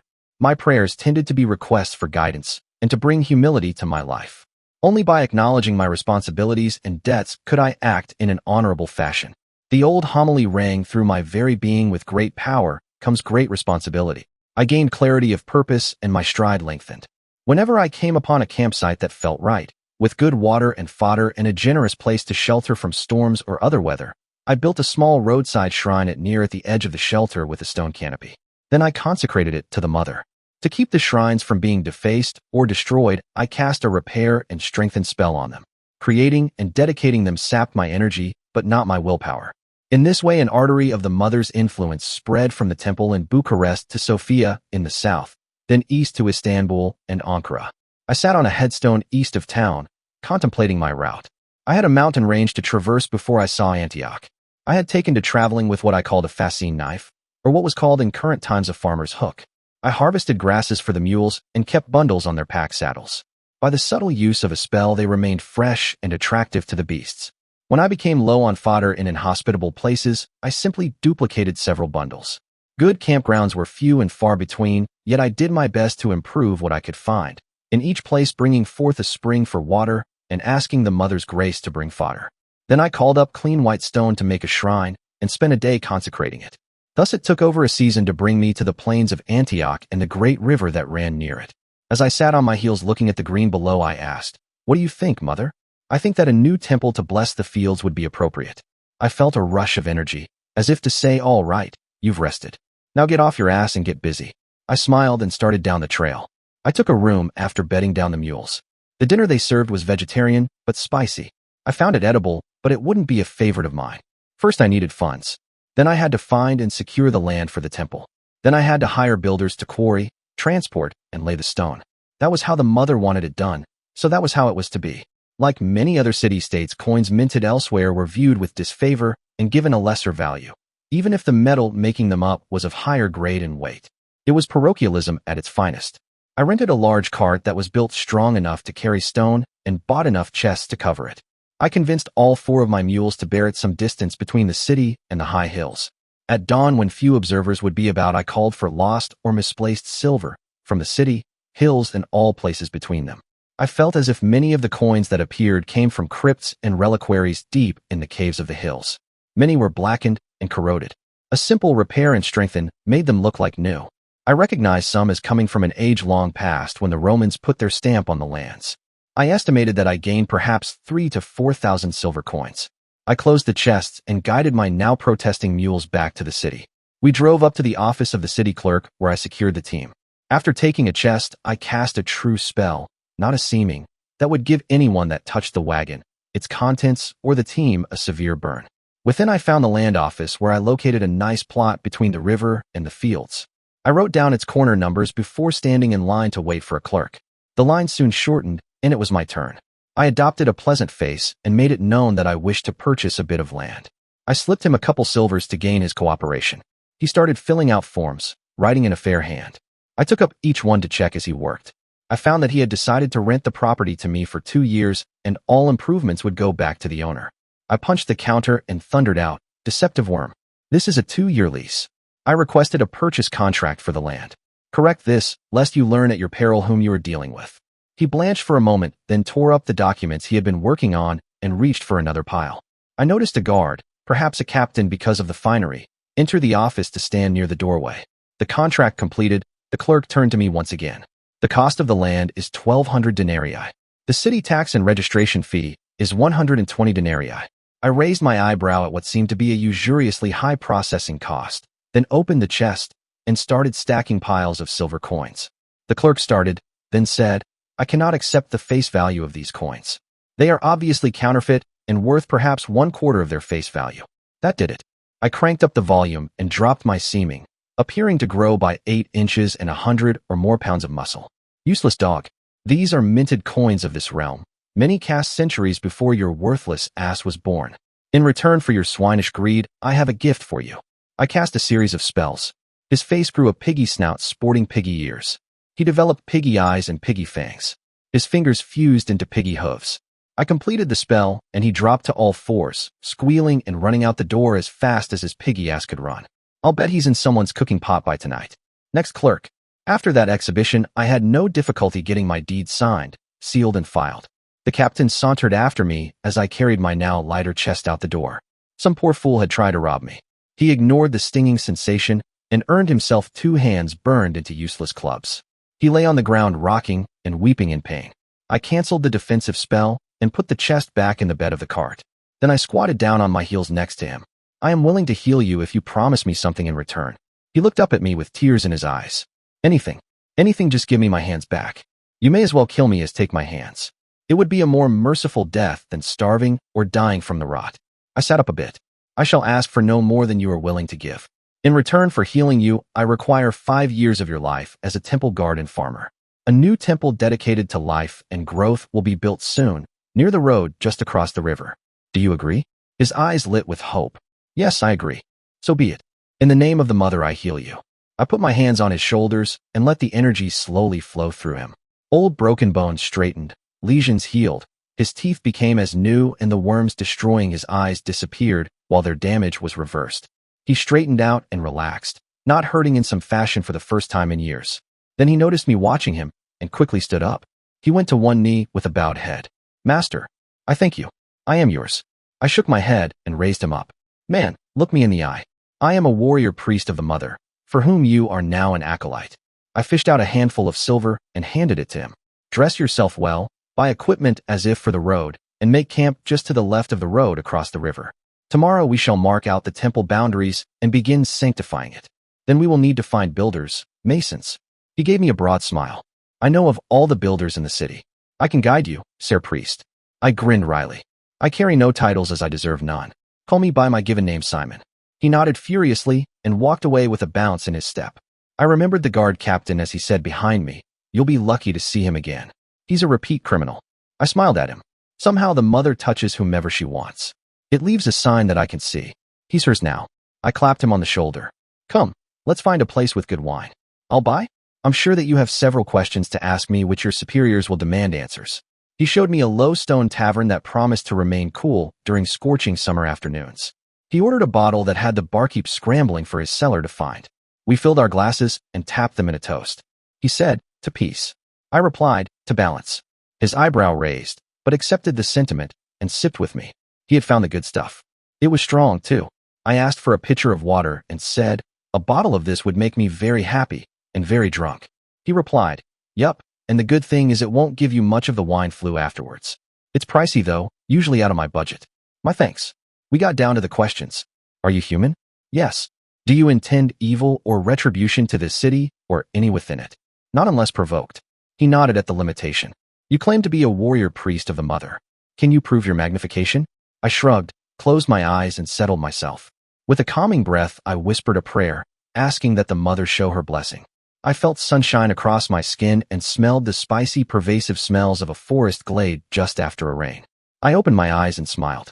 Everything around me was glowing dark green. The table had put down roots and was covered with stems and leaves. My chair had grown to cradle me in vines and leaves. The top of the table was covered in damp moss. I took a sip of my wine and put it back down. I smiled at the befuddled officer. Yes, touch it. Make certain of its reality and that it is not a seeming.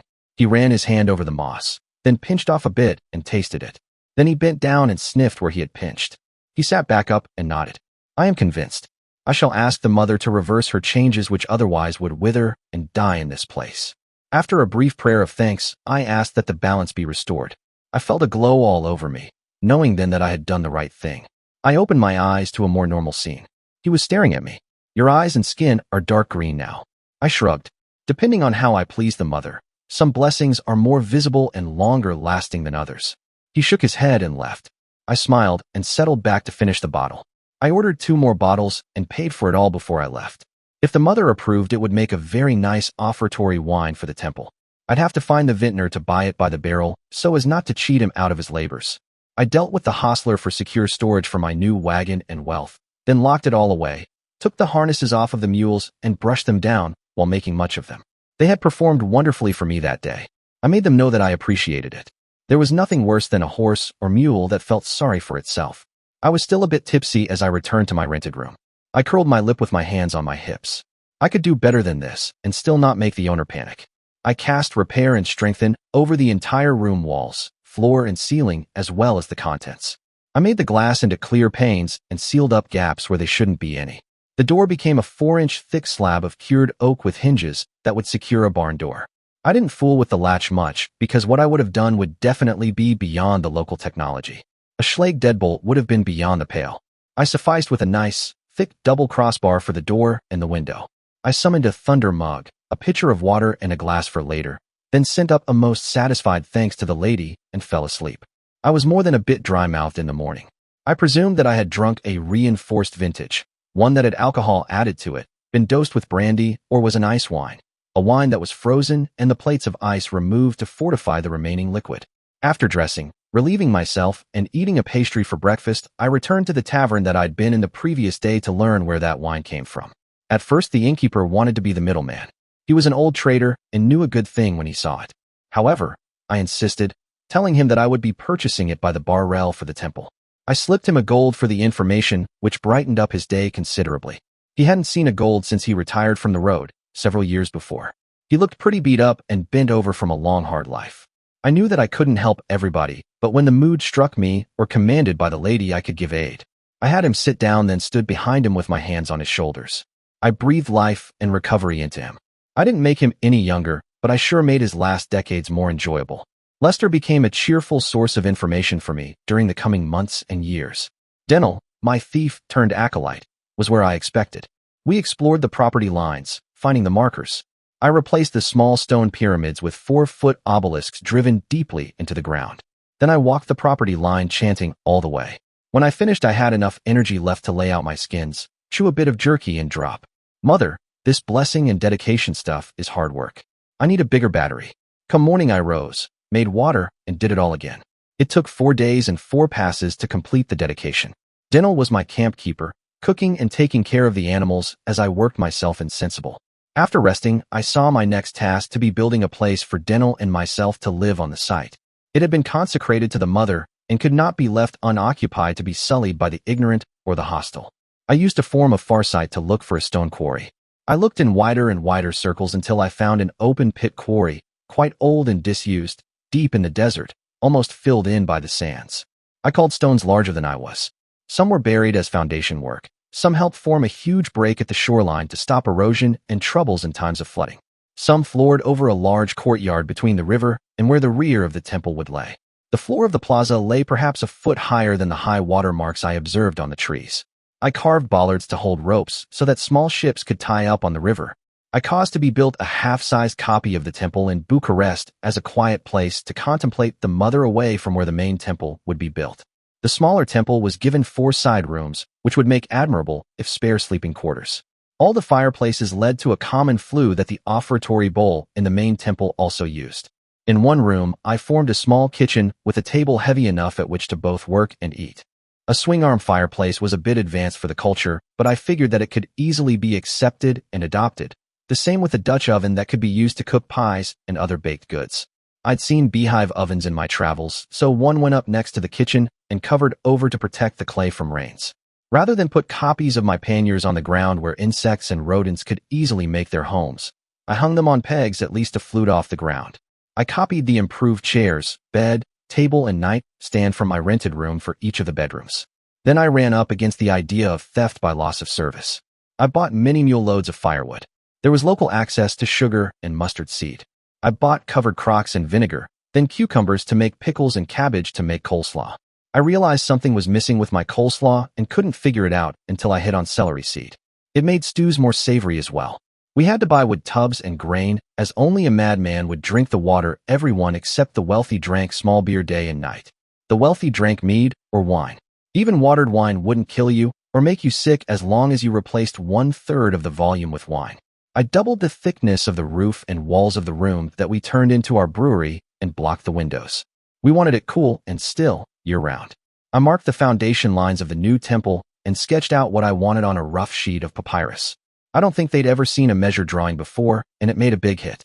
The builders could make much better estimates as to the amount of stone, timbers, and roofing material which they'd need. Dental had a partner whose legs had been crushed and one arm twisted. I had him bring the man out to the temple. After I healed Ilas, he turned into a big strapping lad with curly black hair, an easy grin, and the muscles of a blacksmith. He too swore an oath of obedience to the mother. I sent the two of them off with pockets full of silvers and finger of gold to the vintner I'd been told of for 4 barrels of his good wine. They rode new mules and had instructions to purchase a cart to haul the wine back after bedding the barrels in deep beds of straw. Each man was given a steel falchion and a buckler, weapons well beyond state-of-the-art at the time, and both got my laying on of hands treatment to learn how to use them. The vintner was over 100 miles away by seacoast to the south. He made his home in Lebanon. I estimated a bit less than 200 miles for the journey.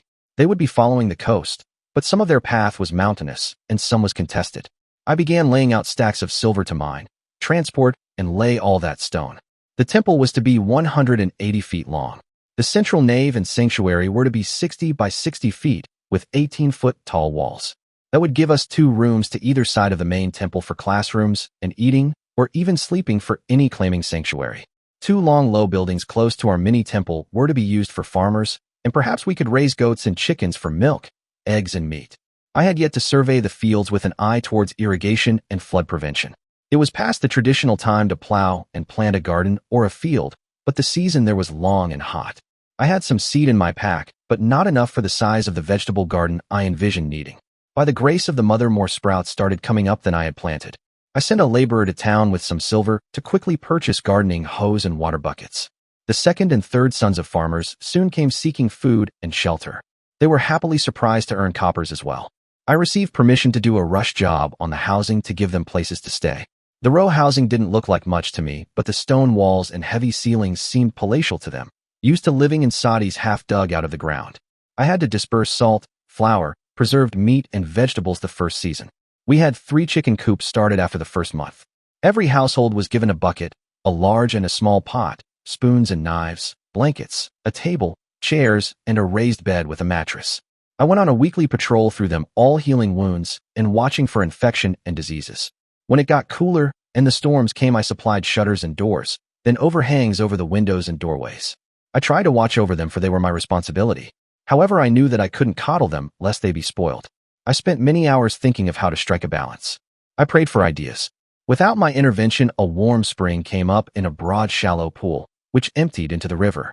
It gave the people a place to bathe, get their clean water for drinking and cooking, as well as wash their clothing.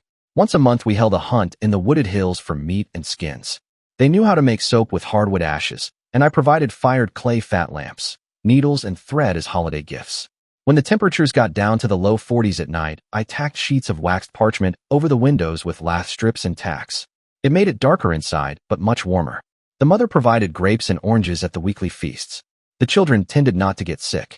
A room in the temple was set aside for a weekly potluck every 7th day, a concept which I admittedly introduced, much like a potluck, where tales were told, skills like flint knapping demonstrated, and everyone got to sit and gossip, including the kids. They knew how to make twine and rope and how to boil strips of hide from their kill for glue. I demonstrated a mat loom using the river reeds so that they could keep their feet off of the cold stones and make their beds warmer. I showed them the ATL, and soon contests were held. It made the hunters more prolific. It gave the older boys bragging rights too. Weaving nets is one of those simple things that you have to be shown the first time. They already knew how to make baskets, but not how to make twisted grass baskets which will hold water and can be cooked in with hot rocks. All these little skills gave them something to do at night besides breed or wait for the next day. Once the walls and roof of the bulk of the temple were finished, I paid off the laborers. Then I called up the oddly shaped stones necessary to construct a dome. As I had done before, the last handful of tiers were made of rose quartz, and the final locking stone was comprised of faceted quartz to bring in light. Late one night, after everyone had gone to their beds, I cast a repair and strengthen on the entire building. It took me 3 attempts to cover the entire structure, but when it was finished, I guaranteed that nobody would ever steal stones from it. They were all fused into one. Still breathing hard, I walked out onto the plaza and cast the spell again so that the stones would not shift under the stresses inflicted by the river and the seasons. Then our miniature temple received the same treatment. That was enough. I flopped down onto my pallet, still panting. I thanked the mother for the chance to demonstrate my attention to her requests and prayed that what we had done fulfilled her expectations. The next day, I prepared myself and started the long, slow benediction of prayers and chants to consecrate the temple and further bless its grounds. Rather than attempt to finish it all in 1 or 2 days, I took my time, finishing the last benediction on the 14th evening. I finally said, "In the Mother's name, let it be." All that slowly developed power flashed out in a wave from the corner posts to the center of the temple sanctuary and back out again. I smiled, brought out my last gold cup and sat it on the sanctuary altar and watched it fill with water. I took a sip, then offered it to each of the farmers and their wives that had come to witness the end of the ritual. When it came back to my hand, it was still full. I brought a little fat lamp and wick out of my satchel. The wick became moist and a pool of oil formed in the bottom. I struck a spark and lit it. I felt something in my satchel that didn't belong. It was a crude copper dish that had a bright tin lining. I placed it on the altar. Parched cracked grain sprinkled down to form a pile, mostly filling it. I smiled and spoke to the others. Here is proof of the mother's promise. Place a pinch of grain within your lower lip and take a sip of water. You will not hunger or thirst. The mother shows that no matter what else happens, she will do her best to keep her followers from starving. I sat on the steps and continued. You must do your part. You must tend the fields, harvest the food, and put it up. But here, under the mother's care, the promise is made that you will not go hungry. Despite drought, you will not go without water. With assured food, your children will grow tall and straight. There will be a place for you here as you find yourselves too old to work the fields, and food will still be here for you. Those that take of the grain and water are her celebrants, and I welcome you to the service and protection of the mother. I shakily made my way back to my furs. I laid myself down and stared at the ceiling. It is finished. Your first great temple of this age is complete, and already men and women have come under your aegis. Now we wait for the other shoe to drop from the indignant mullahs, rabbis, and priests. I rolled over and went to sleep, dreaming shadows of combat to come. In the morning, a new hay barn stood proud in the morning light, the mow filled with bundles of hay and clover. The animal barn stood not far from it, the stalls and mangers standing clean and open waiting for the mules and cows. Beside it was an overhanging roof to shield the carts and wagons. A rocked-in pit lay empty at the rear, ready for the straw and manure to turn into fertilizer for the fields. A stone spring house sat over a new spring-fed rivulet of cold water, ready to hold the cans of milk and jars of butter to keep them sweet in the heat of the summer. There were many new things here, many concepts unknown to this place and time. I saw wheelbarrows, scythes, and milk cans. I hadn't seen a butter churn, but I was sure there was one or two around somewhere. Perhaps even a cheese house. The concepts demonstrated here would make the temple farm a showplace and turn local farming practices on their communal ears. All we needed now was a horse-drawn plow and contour plowing to really set the fox among the hens. I wondered at why all this suddenly appeared. I thought about the calendar, then looked to the sun. Of course, it was one of her high holy days. The longest day, the shortest day, and the equinoxes. Oh, the planting moon and harvest moon were big competitors, but they changed with the calendar. The big four depended on the planet's orbit of the sun and never changed. I must have been pushed to complete the temple project and its dedication without knowing it. The guiding hand and all that. I shrugged. Somebody's got to drive the car, and I didn't have the mojo for a license. I went into town to try to find a couple milk cows, either bred or freshened. It would be good to have milk for the kids, though. I didn't waste my breath. I walked through the market, letting the people know that we wanted milk cows, bundles of wheat straw for bedding, and grain in sacks. I said my hellos to people I knew and walked back home. Our travelers had returned. They had the barrels of wine plus a few gallon bottles of a raisin honey wine that the vintner had been working on. We welcomed everyone home and had a party for them that night to listen to their tales of the road. Being the curious fellow I pulled the cork from one of the gallon jugs and gave it a cautious sniff. The vapors coming off of the warm liquor made my eyes water. The guy had invented distillation and sent along 4 gallons of a very strong brandy. From a sip, I figured out that it had started out as a too-sweet Porto that had undergone a second, more complete fermentation. Knowing what grew around there, I'd have to turn him on to starting with a sour plum wine that was good for nothing else, but in Poland was used for making slivovitz, which would likewise put hair on your chest. And on your teeth. I wondered if he had an excess of potatoes? Polish white spirits, triple distilled vodka. I'd have to show him charcoal filtering too, or the stuff could be lethal. I put the stuff away for the shortest day celebration. Once we had made barrel stands, the men used canvas slings to move the heavy barrels into the fermentation room. Then I borrowed the cart and team for a few days. First, I cast a very strong repair and strengthen on the cart. Each morning, I went out with an empty cart and a few coins in my pocket. Each afternoon, I returned with a heavy cart. I'd mentally broken the city into boroughs. In each one, I stopped for lunch. Then before leaving for the temple, I quietly cast a finding spell for lost gold, then one for lost silver. The high sides of the reinforced cart held all the weight, and a canvas cover kept curious eyes away. One of the unused bedrooms off of the small temple became our treasury. The windows disappeared and grew into walls, and the door became a massive pivoting stone block with an axle running through the center. By the time I finished, it wasn't easy to find or to open. Coppers? I kept a trunk filled with coppers and a dusting of silver coins at the foot of my bed. This was the obvious or public treasury. I found myself feeling sad. I knew that I had to leave, yet there were many things incomplete. I took a deep breath and bowed my head. I had to trust the mother that if it needed to be done, it would be done. Atlas had a good place to live out his days there on the temple farm. I would go on alone. I lightened my pack with smaller jars and containers of whatever I needed. The only thing I kept in its original size was my waxed canvas herb collection. I had a feeling that I'd be expanding and using that. I felt that I no longer needed my spear or ATL. My hunting or fighting was done with small stones, copper coins, or even whatever I found. I stood at an intersection of roads just outside of town, waiting to be told my next direction of travel. I knew better than to think rather of my next destination because the events that drove me were so fluid. The analogy of a leaf in a stream caught my imagination, and I smiled.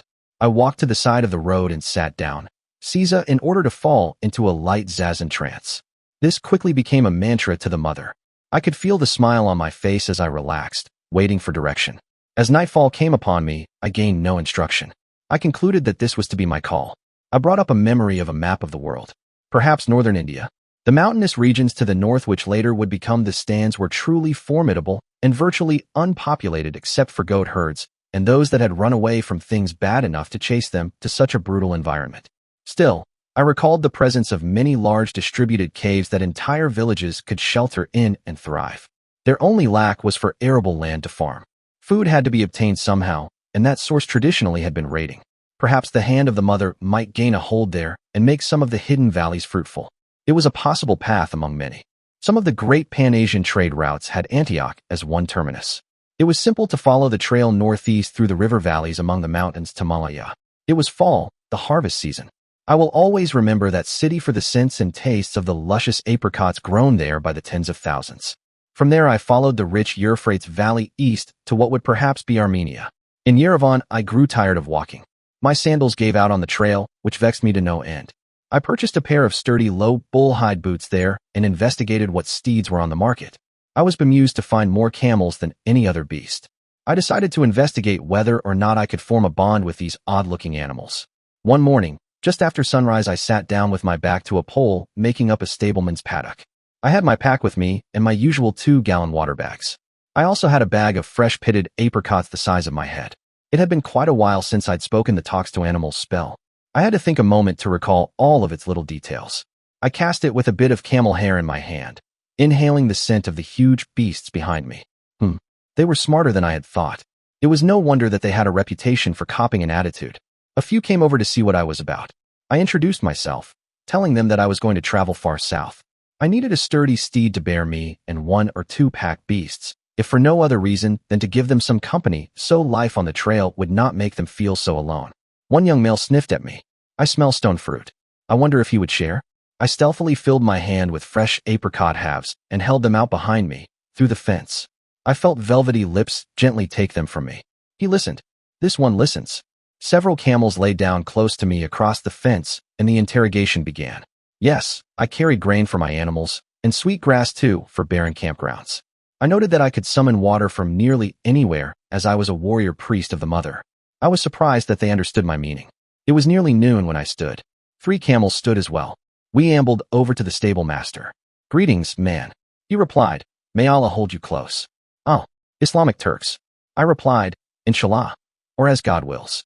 I seem to have become attached to these 3 beasts. I am bound to a long trail and find myself in need of both a steed and beasts to carry my goods. These are the finest of my herd. He looked at me curiously. Though as a businessman taking as much of your money as I can is my fondest hope, I must ask if you know what you are doing? I smiled at his distress. He didn't want his animals mistreated. I felt better about dealing with the man. I motioned to the camels. One put his head over my shoulder while the 2 females lay down beside me. I believe we have a working relationship already. I do not use the stick. I never have, or will have to in the future. I scratched the big fellow behind his ear, taking what would have been a very risky liberty with a huge male camel. He nibbled my ear, then set his head back down on my shoulder to look at the stable master. The man rubbed over his ear, hardly believing what his eyes told him. He shrugged. Inshallah, it is out of my hands. He cocked his head and thought about how much he could get from me. I gently chastised him. Don't think so hard. I smell smoke. He grinned a bit. 170 silvers each. He had the temerity to look as if he were going to battle with that price. I slipped a hand within my robes and silently called for lost silver in the area, enough to fill my hand. The mother must have been feeling either generous or tickled that day as my hand almost hit the ground. I withdrew my hand holding a 50-pound ingot of silver half covered in proof stamps. Can you make change? A trip to the jeweler's market got me a nice ruby necklace and a handful of gold coins. Every man I saw boasted a saber at his side. On the way back to the stable and stockyards, I spotted an armorer's storefront. The stable master was patient enough to wait while I made a couple of selections. I carefully went over his stock. Some was old, some new. Most was damaged, though some appeared to be modern military quality or better. I spotted 3 blades that had no business being there. There, hanging on the wall, was a match pair of ring-handled Chinese war swords and a weight-forward heavy sword that was the length of a short sword and had a heavy guard boasting heavy forward-pointing pins. It was a type of sword breaker. I bought all 3, though he charged me extra for the leather sheaths. I had to find a shoulder harness and belt to hold their weight comfortably and out of the way. I felt better after that, less of a walking target. My companion eyed my purchases and grunted. Formidable. If you can swing them and have some speed in your arm, there aren't many on the trails that would try you. Instead, they'd stand off and shoot you full of arrows, he laughed. I didn't. He was right. I'd have to work on a shield with the aid of the mother. Back at the corral, I sought out a training pole at the rear of his building. It was where prospective guards were observed while attacking a fixed target. I cast a strong repair and strengthened into my new blades, then shook out my shoulders, drew the swords, and attacked. I used rising and falling strokes, shaving large slivers off of the pole until I gave a hard backhand slash, and the top half toppled to the ground. The stable master walked over to inspect his fighting pole. After bending down to look at it closely, he said, "I'm not even angry. I'm just amazed." I grinned and sheathed my new weapons. I'd left my pack with the camels while dealing with the jewelers. I reclaimed it while giving the 3 of them a scratch on the head. "You shall be here just one more night. I'll make sure you get buckets of water and good mash to eat for dinner along with a little fresh fruit or some sweet dates." I patted all 3, then left to find the bazaar. It was easy to find, really. All I had to do was listen. I bought a light-colored hooded robe much like a jalaba, but made of a heavier, stiffer cloth like a light canvas. It would serve as my outer garment until the trail got cold enough for my fur cloak. I stocked up on some preserved meat, preserved and fresh fruit, as well as some vegetables. It was the wrong end of the Silk Road to find inexpensive spices. Rather, I sold some of my black pepper, cloves, and nutmeg. The dealers were happy to have them, even though the quantities were small, as no caravans had come through in over half a year. That piqued my interest. Traders had no reason to put off selling to their markets for so long. That meant interference. It would be something for me to watch. I returned to the paddock where I made up buckets of grain and warm water, each topped with a handful of chopped sweet dates for my beasts. I said my praise and gave thanks, then settled down to sleep. The camels bedded down to sleep just across the fence from me. I should have expected it. After the moon rose, I heard one of the camels snort, then bellow. 3 men were creeping up on my camp. Some busybody had seen me at the jeweler's. I shrugged. Too bad for them. It was a bad night for clumsy thieves. Each one of them rose 50 feet into the night air and fell, shrieking, to the ground like wet sacks of cement. They were still there in the morning. I spoke with the mother as to what form a saddle should take to be the most comfortable for a camel. Light, airy, supportive yet not applying pressure on the spine. We came up with something like a McClellan saddle with a hole in the middle. It flexed to fit the animal but, like the McClellan, was a pain in the ass for the rider. A couple small rugs folded over the top changed my seat dramatically. A modified buck frame pack saddle fit the females well enough to keep them from complaining. I made them bright red to ease the ladies' vanity. The trail took me southeast. I followed the great river valleys to Mazel and Baghdad. Grasses and bushes were everywhere. I spent some time while riding weaving small casting nets as I rode. When we stopped for the day, I tested one of my contraptions. I cut a springy pole with a Y at the small end. As I walked towards some brush, I poised the pole with one edge of the net caught in the end of the pole. When I flushed a bird, I threw the net with a snap. It opened up properly, but my aim was off. For more attempts schooled my arm to match my eye. I netted a nice, fat bird for dinner. There's no way I've found to clean a bird that isn't messy. Still, once the feathers are gone and the thing's butterflied, a few good tree suckers or bush suckers like diamond willow scrub will make a nice cage to hold it open over the fire. The juices coming from deep in the meat tend to keep the wood supports from burning. It had grown up being one of 4 large cities at the junction of 2 trade routes. If you wanted anything, it could be had there, for a price. Well, usually. Everyone was complaining that the trade routes had dried up to nothing. When I heard that, I decided to make some people's day. Since there was an unusual scarcity, I was allowed to duplicate some things I carried. My always fresh panniers gave me a benefit unheard of in that day and age. I created bushels of dried apples, kegs of white flour, bushels of fresh apricot halves, pounds of black pepper, fresh hands of ginger, pounds of cloves, as well as 200 steel needles, 80-gallon jugs of a really mean doubly distilled brandy, and 20 gallons of the vintner's excellent reinforced port wine. In return, I received 2 quarts of top-quality honey in sealed glass jars, the jars being worth more than the honey. Some small woods knives, several very nice gemstones, and a treatise on mathematics and astronomy, which in those times was worth 10 times its weight in gold. Anything else I could have traded for would simply lose value as I traveled. I stopped by the shop of a blacksmith noted for having a delicate hand. There I drew out for him a pair of scissors. He didn't say a flippin' word. He just stood there staring at that diagram. I think that it was something of a religious experience for him. I wondered if I should lay the idea of a hemostat on someone or bent needles for suturing. If I saw anyone doing engraving, then I'd know that they had enough of a handle on steel recipes and hardening to cope with it. Before I left the blacksmith's shop, I motioned his wife to come over to me. I told her, make a square, flat dish with straight sides out of good clay. Fire it hard. Make a tight-fitting lid for it. Fire that hard as well. Put finished knife blades in it along with crushed charcoal. Prop the blades up so that the edges touch nothing. Cover the dish and pack the edge with clay. Now heat the whole thing dull red for an entire day, or even longer. Then allow it to cool and open it. The blades should be dark colored from the smoke, but they also will have taken in some of the smoke into the metal, making the edges harder. Strop them sharp and try them. There. I just introduced case hardening. I smiled and left, having done enough good deeds for the day. The mother lightly chastised me during my sleep that night, but did it in a kindly way. They already had what steel, so razor-sharp weapons such as axes and sabers were not military secrets, just more expensive than almost anyone could afford. Case hardening would bring sharper, better steel edges to the lower classes. It would make for better tools, saws, chisels, needles, and knives.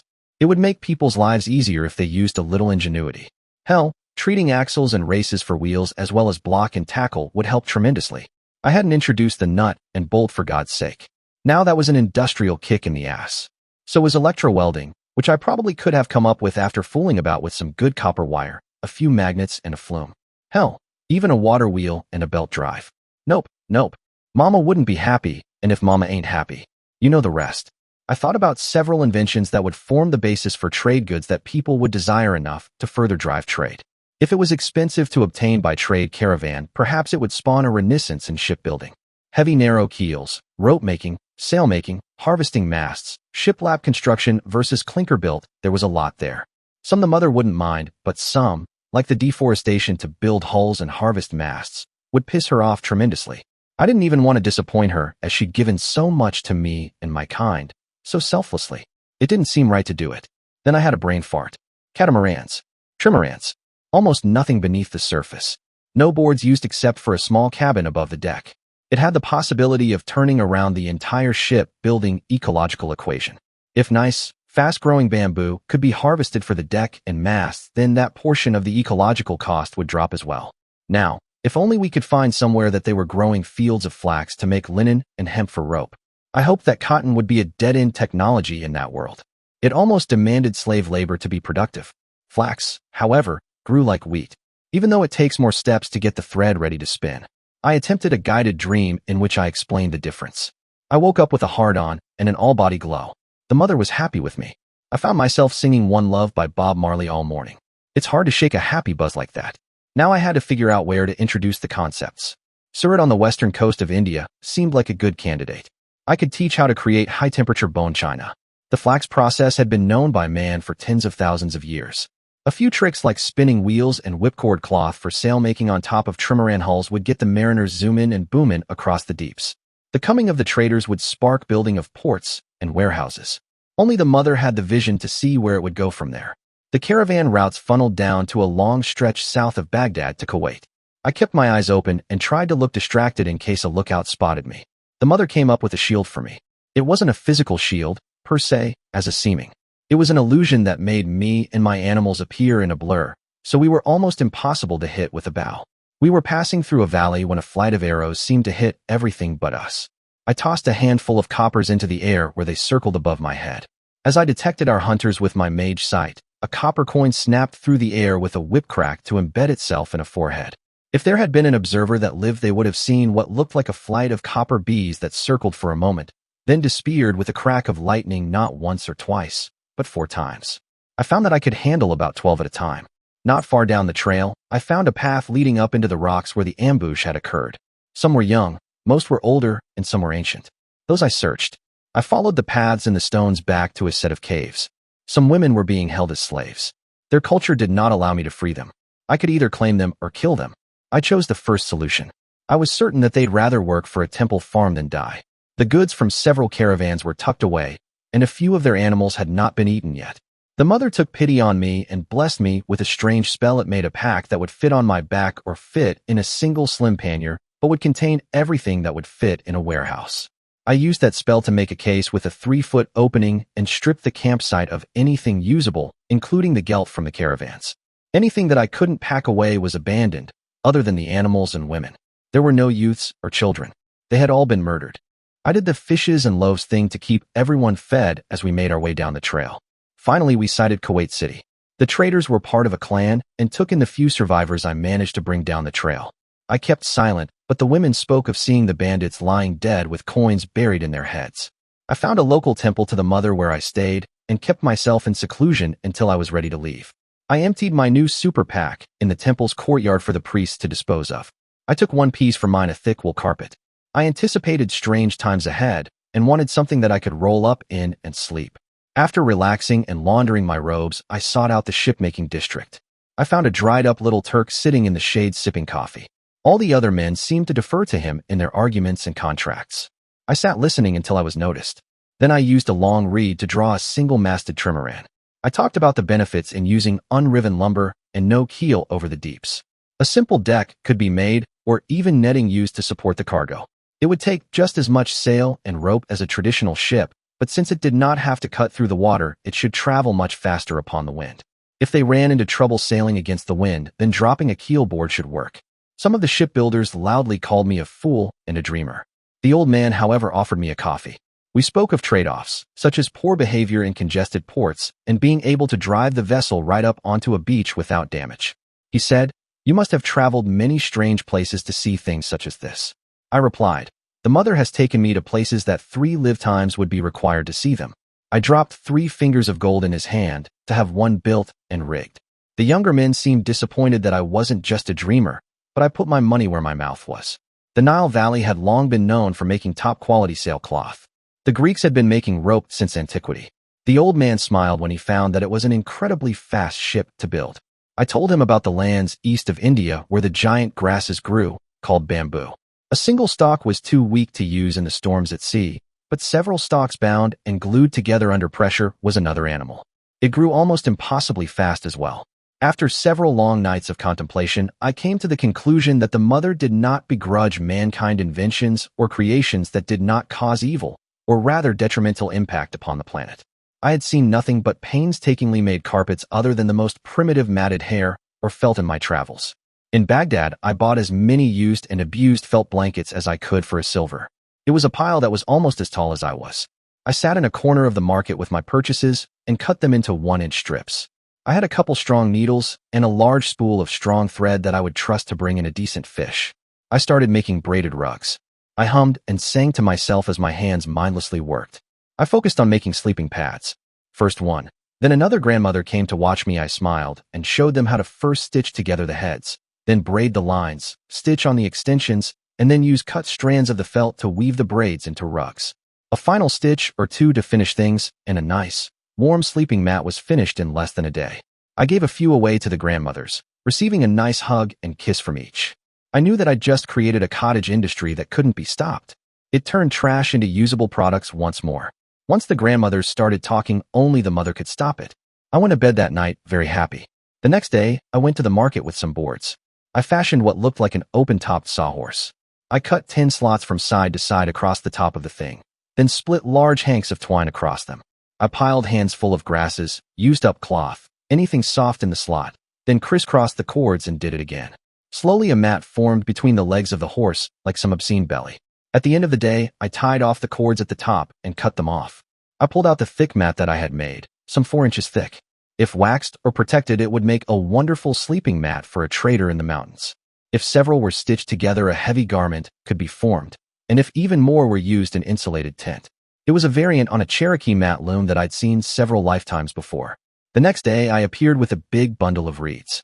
I had the attention of most of the people there. Hardly any business was transacted near me. I started making a basket, but kept it broad and almost flat. I made a broad cone, wove a band through the edges, trimmed it up, and added a neck cord. It was a rainproof, stormproof hat that a Vietnamese peasant would be proud of. The next morning I appeared and just sat. People gathered together to see just what the hell I would come up with next. I did nothing but smile. Finally, a handsome reed, horse-faced woman came up to me. She said, "You come to us as a teacher, yet you have stopped teaching. Why? Because I need to learn what you need to know. Some things are easy to teach as all folk can use them. Others are difficult, as you must ask yourselves, is it worth knowing this? How can this be perverted? Are we willing to risk this? I can only teach it this time. I cannot judge. If on the other hand you wish me to judge, then I shall, but I fear that you will not like what happens once the floodgates open. In honesty, I tell you that I am a warrior priest of the mother." Her eyes opened like saucers and her hand covered her mouth. She scrabbled backwards and fled the courtyard. Many followed her to learn what she had discovered. Every morning, I faithfully came to sit in the market square. None came to speak to me. This lasted for weeks. Finally, a young man came to me. Teach me. There must be a better way. Ah, a student. Come, sit with me. I started with the simple things. I used the Greek Socratic method. I asked questions and let him learn from his answers and my visions of how his answers might reflect on reality. I had the benefit of the mother's vision. We danced Tai Chi in the mornings and ran afterwards. The mother judged him as acceptable. He was shown a ghost of the runic spell language structure by the mother. I taught him how to call light, call heat, and dismiss fire. That alone made him a powerful shaman. I began to teach him how to speak in runic. The world began to open before his eyes. He discovered the talk to animals on his own. I had never gone to the lengths of looking for a familiar. He returned from a desert walk with a spotted short-tailed cat weaving itself between his legs. I reminded him that all contracts went in both directions. He solemnly nodded. I hoped that he just didn't give lip service to the words. Only time and the mother's gaze would tell. I called forgotten wealth and poured his hands full of coins to fund a temple. He knew what was demanded of him from his dreams of the mother. We found a place and bought the property. I helped him build the primary temple and consecrate the land before I left. I left the camels with him as I knew he would care for them properly. Once he knew the paean to the mother, I knew that I could do no more but let him find his own wings. I journeyed back to Kuwait City and waited. The trimaran was ready. I contracted and paid for a captain, crew, trader, and cook. The thing looked impossibly huge at first glance, over 200 feet long and 50 feet wide. The reinforced mast was monstrous, as was the sail. The supplies necessary to operate that wretched thing made my butthole pucker more than once. However, having the food, water, spare rope, and a spare sail aboard were not a fancy, they were necessary. When I saw her at her sea trials, I asked, why is the foresail not being exercised here, where any problems can be addressed? They looked at me dumbly. I slapped my forehead. It was all my fault.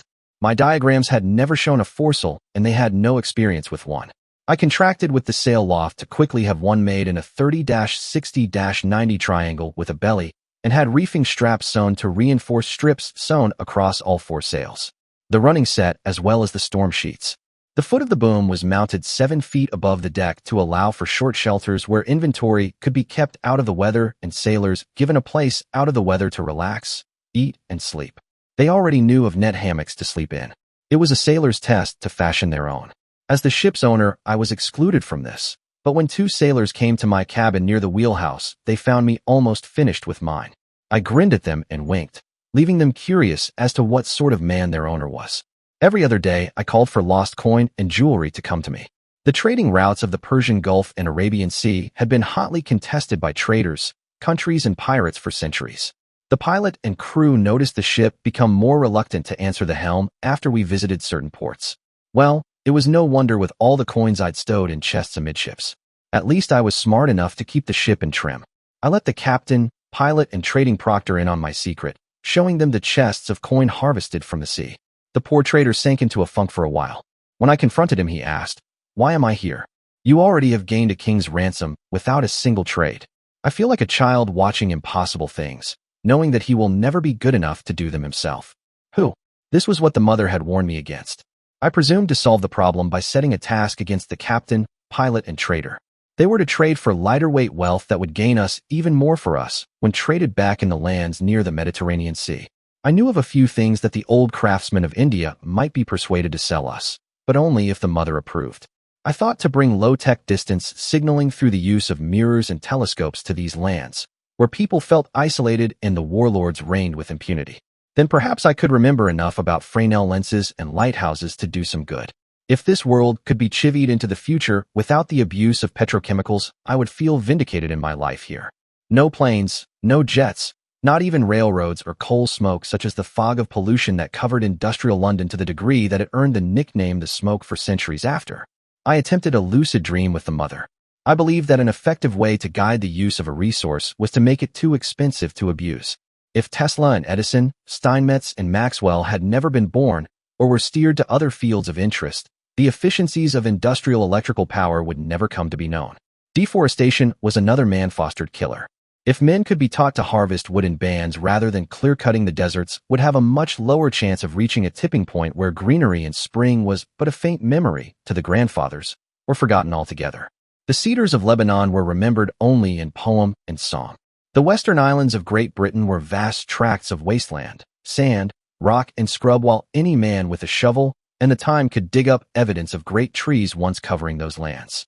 When I woke, I realized that something had changed. I felt a new resolve, a new fervor. It sprang from the roots of every plant and drove every animal. The mother would no longer take such a succoring attitude towards humanity. It had been relegated to the status of just another animal that, if it overran its niche, would die back. I knew that unless we wanted to be caught up in a purge, we should do our business quickly in the giant cities of the Indian basin and up into China, cities like Bombay, Ceylon, Madras, Calcutta, Bangkok, Singapore, Canton, and Manila. The land traders would find their routes much more dangerous after a season or two, which would ultimately make them more expensive. I believed that only the more economical traders would succeed in the coming times. The free ride was over. I thought about it almost constantly. Many insects were more numerous than man, yet they had their place in the ecology, as did the worms. Some grew too successful in times of plenty, such as the grass eaters. They either fell to the predators or starved to death in windrows at the first crop failure. I wondered how it would come upon us. I saw two avenues that would be simple for the mother to trigger. A deadly spring mold could spread spores. Everywhere that man was built up too densely, they would die. Another, less tailored catastrophe would be a simple crop failure. If the rains fell only at sea for a year, mankind would die back quickly to Stone Age population levels. I prayed for the mold, as dying of hunger brought much suffering. I prayed in the dark, night after night, as we sailed. I prayed for mercy for all of the human race. I woke one morning with a cough. I ached for a day and filled a bucket from both of my ends. Then I was fine if a couple pounds lighter. The crew promptly caught the same thing. The trading factor, the pilot, cook, and captain got it too. Afterwards, we thought nothing of it. Samuel, our trader, did his best to empty our chests of silver in the silk market, the gemstone markets, and trading for books. We bought the specialty spices of each area by the trunkful. I quietly cast preservation spells on all of our chests that had been set aside for provisions and spices. I told Samuel to purchase potted plants that bore fruits or plants and bushes that provided spices and might survive a sea voyage. I had to convince the crew not to mutiny by demonstrating my ability to duplicate full casks of sweet water so that the crew and the plants would both survive the voyage. In Ceylon, we sought out tea and cinnamon. Madras brought us cumin and hot peppers. In Bangkok, we purchased musical stringed instruments and many ground glass lenses. Singapore brought us something unlooked for yet of high value, a large book of plans for looms and wheels. I bought several hundredweight of the most difficult part to make the vertical steel wires with eyes in them, designed to move the threads up and down in various patterns. I bought several sizes to accommodate different yarns and even torn apart blankets. I had one more port I wished to make, and that was Canton, China. They collected marvelous rugs for sale from many hundreds of miles away, some at the time being the most difficult to travel places in the world. Here I was generous in my purchases and spent much gold.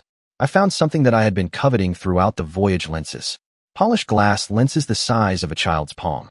They were quite heavy compared to most of our stock, but I purchased as many as I could. I had a fine furniture maker create small chests for them with slots lined in velvet. I also purchased 2 large chests of small glass sheets that had been polished flat. My mirrors that I had dreamed of were now within my reach. I called to lost coin from the Great Bay and was impressed with what returned to our chests. Samuel looked, sighed, and smiled at me. I should be grateful to have such problems, yet you confound me. Priest, you make what has been the joy of my life nothing more than a pedestrian task. You are the very picture of the devil. I told him, my friend, consider this voyage to be a once-in-a-lifetime opportunity, the likes of which you will never see again. Savor it. Burn it into your memory to comfort you when times seem impossible. I took him under my arm, and we visited a shoreside wine cellar.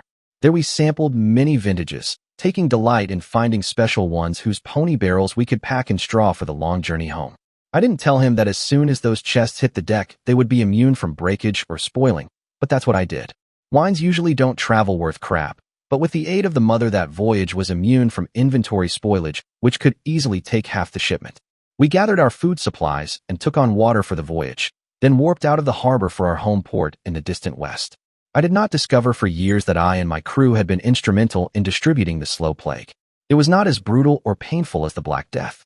Usually 2 months after being exposed, the victims seemed to catch a cold with a bit of fever. Soon they grew tired, went to sleep, and their hearts stopped.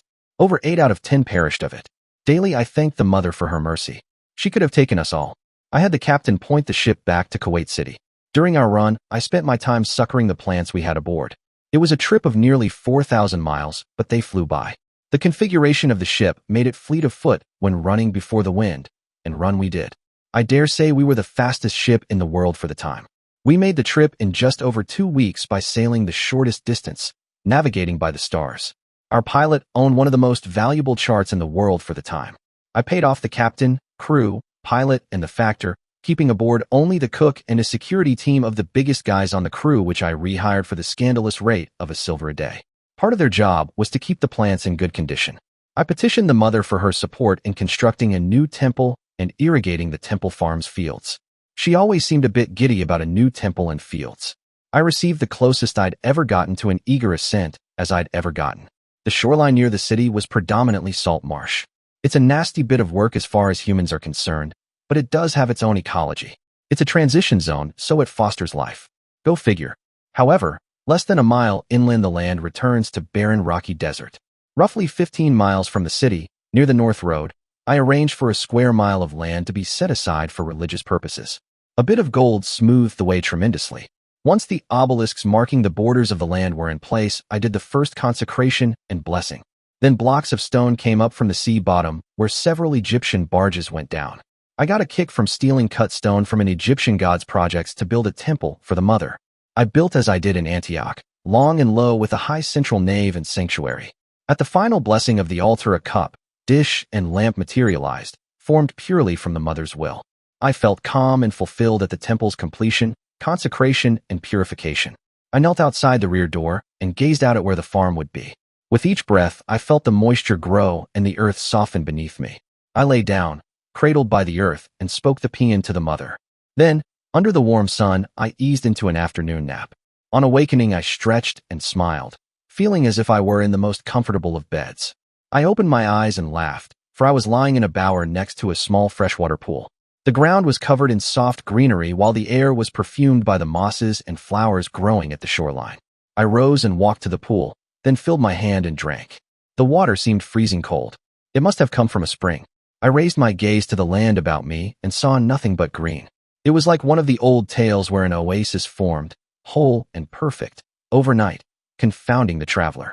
A stone-paved path led out from the temple, between two fields, to a long, low stone building. I walked to it, finding homes for the farmers. To one side grew several orchards and a spice garden, all protected by stone fences. Behind the row housing lay a long vegetable garden, already covered by sprouts. Some were 6 and 7 inches long. I said a prayer giving thanks, then had a nasty little laugh to myself. My guards aboard ship were no doubt going noisily crazy trying to find out where all my precious plants were that I so carefully put into their charge. I wondered if they would cut and run or stand to face the music. Good question.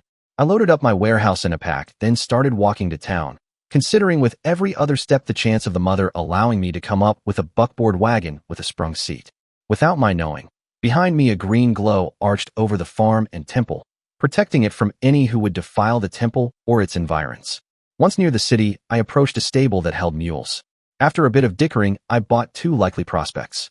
I did the speaks to animals spell and learned that one pair were a couple of wise asses, always trying to outdo each other. I bought the pair of them with a grin. If nothing else, I figured I'd get my money's worth from their entertainment value. Once out of view of the hostler, I whispered a little prayer under my breath and attempted to bring forth a buckboard wagon with leaf springs under the bench seat and a whipple tree to balance the load between 2 draft animals. I envisioned tall, iron-rimmed spoked wheels and a box bed. The mother was feeling generous as the spare, elegant lines of the buckboard silently shivered into being in front of me. I almost giggled to myself as the mules looked at the wagon, then looked at each other. I hadn't let on that I could understand them at that point. Did you just see what I saw? Nope. I didn't see it either. Did you? Nope. I'm cutting back on the fermented grain. Yup. Me too. That was it. I lost it. I laughed so hard that I had to hold onto the side of the wagon to stay standing. You two are great together. Don't worry about imagining things. I'm consecrated to the mother who allows me to use magic if I'm responsible about it. I called up a pair of chest harnesses that would allow them to pull the wagon with comparable ease, got all the harness work put together, called up a padded cushion for the bench seat, and climbed in. All right, guys. You'll notice something right away. There's no bits, snaffles, or even head harnesses. I know you're smart, so I'm going to lay it out for you. Just follow the G, ha, whoa, and let's go commands and you'll never see another bit from the working end again. Deal? They weren't stupid. Far from it. Okay, nice and slow to start and get used to this rig. Let's go. Well, it wasn't off to the races, but I was off my feet. It doesn't get much better than that for about the year 1200. They soon got used to the load and picked it up a little until we were traveling at their normal walking pace. After almost an hour, we were at the dock. The guys were looking kind of white-faced, but they were holding on. I'm glad you guys didn't cut and run. Magic was used to move the plants so that they wouldn't take any more damage, so relax. There's nothing you could have done about it. Now, stand down for a while and ask the cook to get something together, hey? After that, I want to talk to you as a team, the cook too. I offered everyone a new job. I needed staff at the temple. The 8 sailors were experienced and had good heads on their shoulders, and the cook was a good fellow that didn't seem to anger easily, while doing a good job under conditions I wouldn't want to have taken on. I promised them all a silver a day until I ran out of silver. That got them laughing as they'd seen the chests full. I had everyone rack out until after dark while I did a little preliminary moving of cargo into my super pack. I didn't have any place for the mules to graze, so they got a half bucket of grain each, then a half bucket of beer and a bucket of water. After dark, I carried the pack aboard ship and we loaded it. The spell on it had 4 sections. One provided the capacity. The second preserved everything within the pack. The third ensured that the pack wouldn't weigh more than 100 pounds. The fourth organized everything so that I could bring out what I wanted. If I could sell one to every trader that came through town, I could retire, but long before I sold the first one, the mother would fry me like a squirrel on a high-tension power line. Besides, I was never promised that I could retire from this gig. Before heading out to the temple, I cast a repair and strengthen on the buckboard with a focus on letting it roll easily. I accidentally cast it on the mules as well as they were still hitched to the wagon. As soon as the spell completed, I knew that I'd done something unusual. The mother was cackling in the back of my head, while both mules looked at me and said, "Whoa, that was a rush." What was odd was, they were completely silent. I scratched my cheek, figuring that I'd just shot myself in the ass. What the hell was I going to do with a pair of telepathic mules? The mother always did say my mandate was to use my head, so I did. I cast the repair and strengthen on myself. They were right. What a head rush. On the way out of town, I gave a town crier a few coppers to advertise for farmers with families. We populated the wing of the temple that had the kitchen. I found a space that appeared to be dedicated for firewood storage. I took a little walk to look for a nice piece of hardwood and some small wood for kindling. I ran across a decent piece of wood that looked like it had fallen off of someone's load, as it was cut through with an axe at both ends, dry and made of a good hardwood. I found some thorny scrub that I tore out of the ground and kept the roots for kindling. Once back at the manger, I did my copy thing until we had a room full. I started a brewery and stacked the small kegs of wine against the walls, then unpacked the rest of my super pack into a storeroom. The larder went where the cook wanted it. Everyone got a nice wool rug for their room. The cook was ecstatic with his copper and iron pots and pans. He'd never seen a fireplace with a crane or swing arm before, but he picked right up on it. When I called up a reflecting oven with a spit and drippings pan, you'd have thought that I gave him the crown jewels. I had the guards sleeping in 2 rooms, along with a room for the cook and one for me. Within a month, we had enough farmers to fill the housing that had been set aside. It was a good thing that, because by then the gardens needed weeding and watering. We had one old fellow that we called our master gardener. He was the one that walked around feeling the soil, checking for moisture. A mature woman did the same for the chickens and livestock. I'd seen how farming day in and day out beat people down. With the mother's permission, I cast repair and strengthen on everyone within the boundaries of the farm and temple. I was sneaky though. I did it a bit at a time over half a month. It had been a while since I'd been to town. I harnessed the mules to the cart one day to see what was happening at the market. The streets were abattoirs. The dead lay everywhere. We had brought the plague back with us. 9 in 10 were dead. After the dying, I hardly saw anyone in town. It was like walking about at 3 in the morning, but the sun was high in the sky. I cast repair and strengthen spells over block after block of buildings, hoping to preserve whatever might be of value to others. I used my head by calling up a wheelbarrow, then borrowed our master gardener to visit all the background arbors and gardens we could access for plantings and seeds. I figured that he'd know if we were missing anything, and I made sure to get seeds or sprouts of various vines and flowers. That made him and the stillroom mistress very easy to deal with for quite a while. I, on the other hand, turned into a bit of a grump. I had my hands full designing and implementing bowers and glades for the mosses, vines, and flowers. After I'd done all the damage I could, I called on the mother to please bless and repair my poor attempts. Within a month, we had oak groves, cedar circles, and spring-fed ponds circled by lush grasses. The mother took over more land around our original holding and covered it in trees, bushes, and vines. Since it rarely rained in the area, she had brought forth large spring-fed pockets of sweet water that fed the plants from beneath. Vines soon grew to cover the temple, while sweet-smelling undergrowth filled in the area between the gate and the temple. I had a gray feeling. This was no longer my home. Once more I was destined to wander. I realized the curse of my touch from the mother. I was the wandering Jew. I found it hard to accept my path, yet my eyes were dry of tears. I had used my powers to bring others into the touch of the lady, but it was a spare and unforgiving garden that I planted for myself.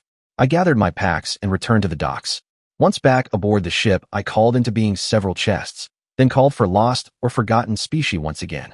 Since the great dying had occurred, many caches went unclaimed. They came to me. I sorted the coins into various chests, then filled the ship's larder and called forth barrels of water. I cast a master repair and strengthen on the ship, which repaired all the sails, restored the ropes, then strengthened the masts and rudder to something like hard metal. The sea foam was ready to sail. I hired on a minimal crew, a pilot and a cook, because that was all I could find to hire.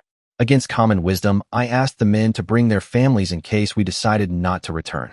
We set sail south, then east. I wasn't after trade. I was seeking direction. South we sailed, then east through the lands of Siam. The winds were with us, as we had a cunning pilot that knew where the wind belts lay. Within a month we spotted Australia. It was a huge land. We sailed for 2 weeks while seeing it to starboard. Before long it passed in our wake. Even the storms held no fears for us. Our length and broad width kept us from capsizing, and our bespelled rigging held. We lost a few shelters aboard, but they were easily replaced. Soon we spotted another land, one that I knew as New Zealand in a different life. I sat off by myself and cast my memory back until I could draw a simple map of the islands. I had us land on a broad beach on the eastern shore of the southern island. I sat season on the ground and settled my robes about me. I took a deep breath to calm myself. I called out in prayer, "Mother, I wish to end my existence. Too many horrors have come to damage my soul. I beg of you to take me home. Your child wishes to know no more." I closed my eyes. Dear listeners, please share your thoughts in the comments section below and don't forget to like, share, and subscribe.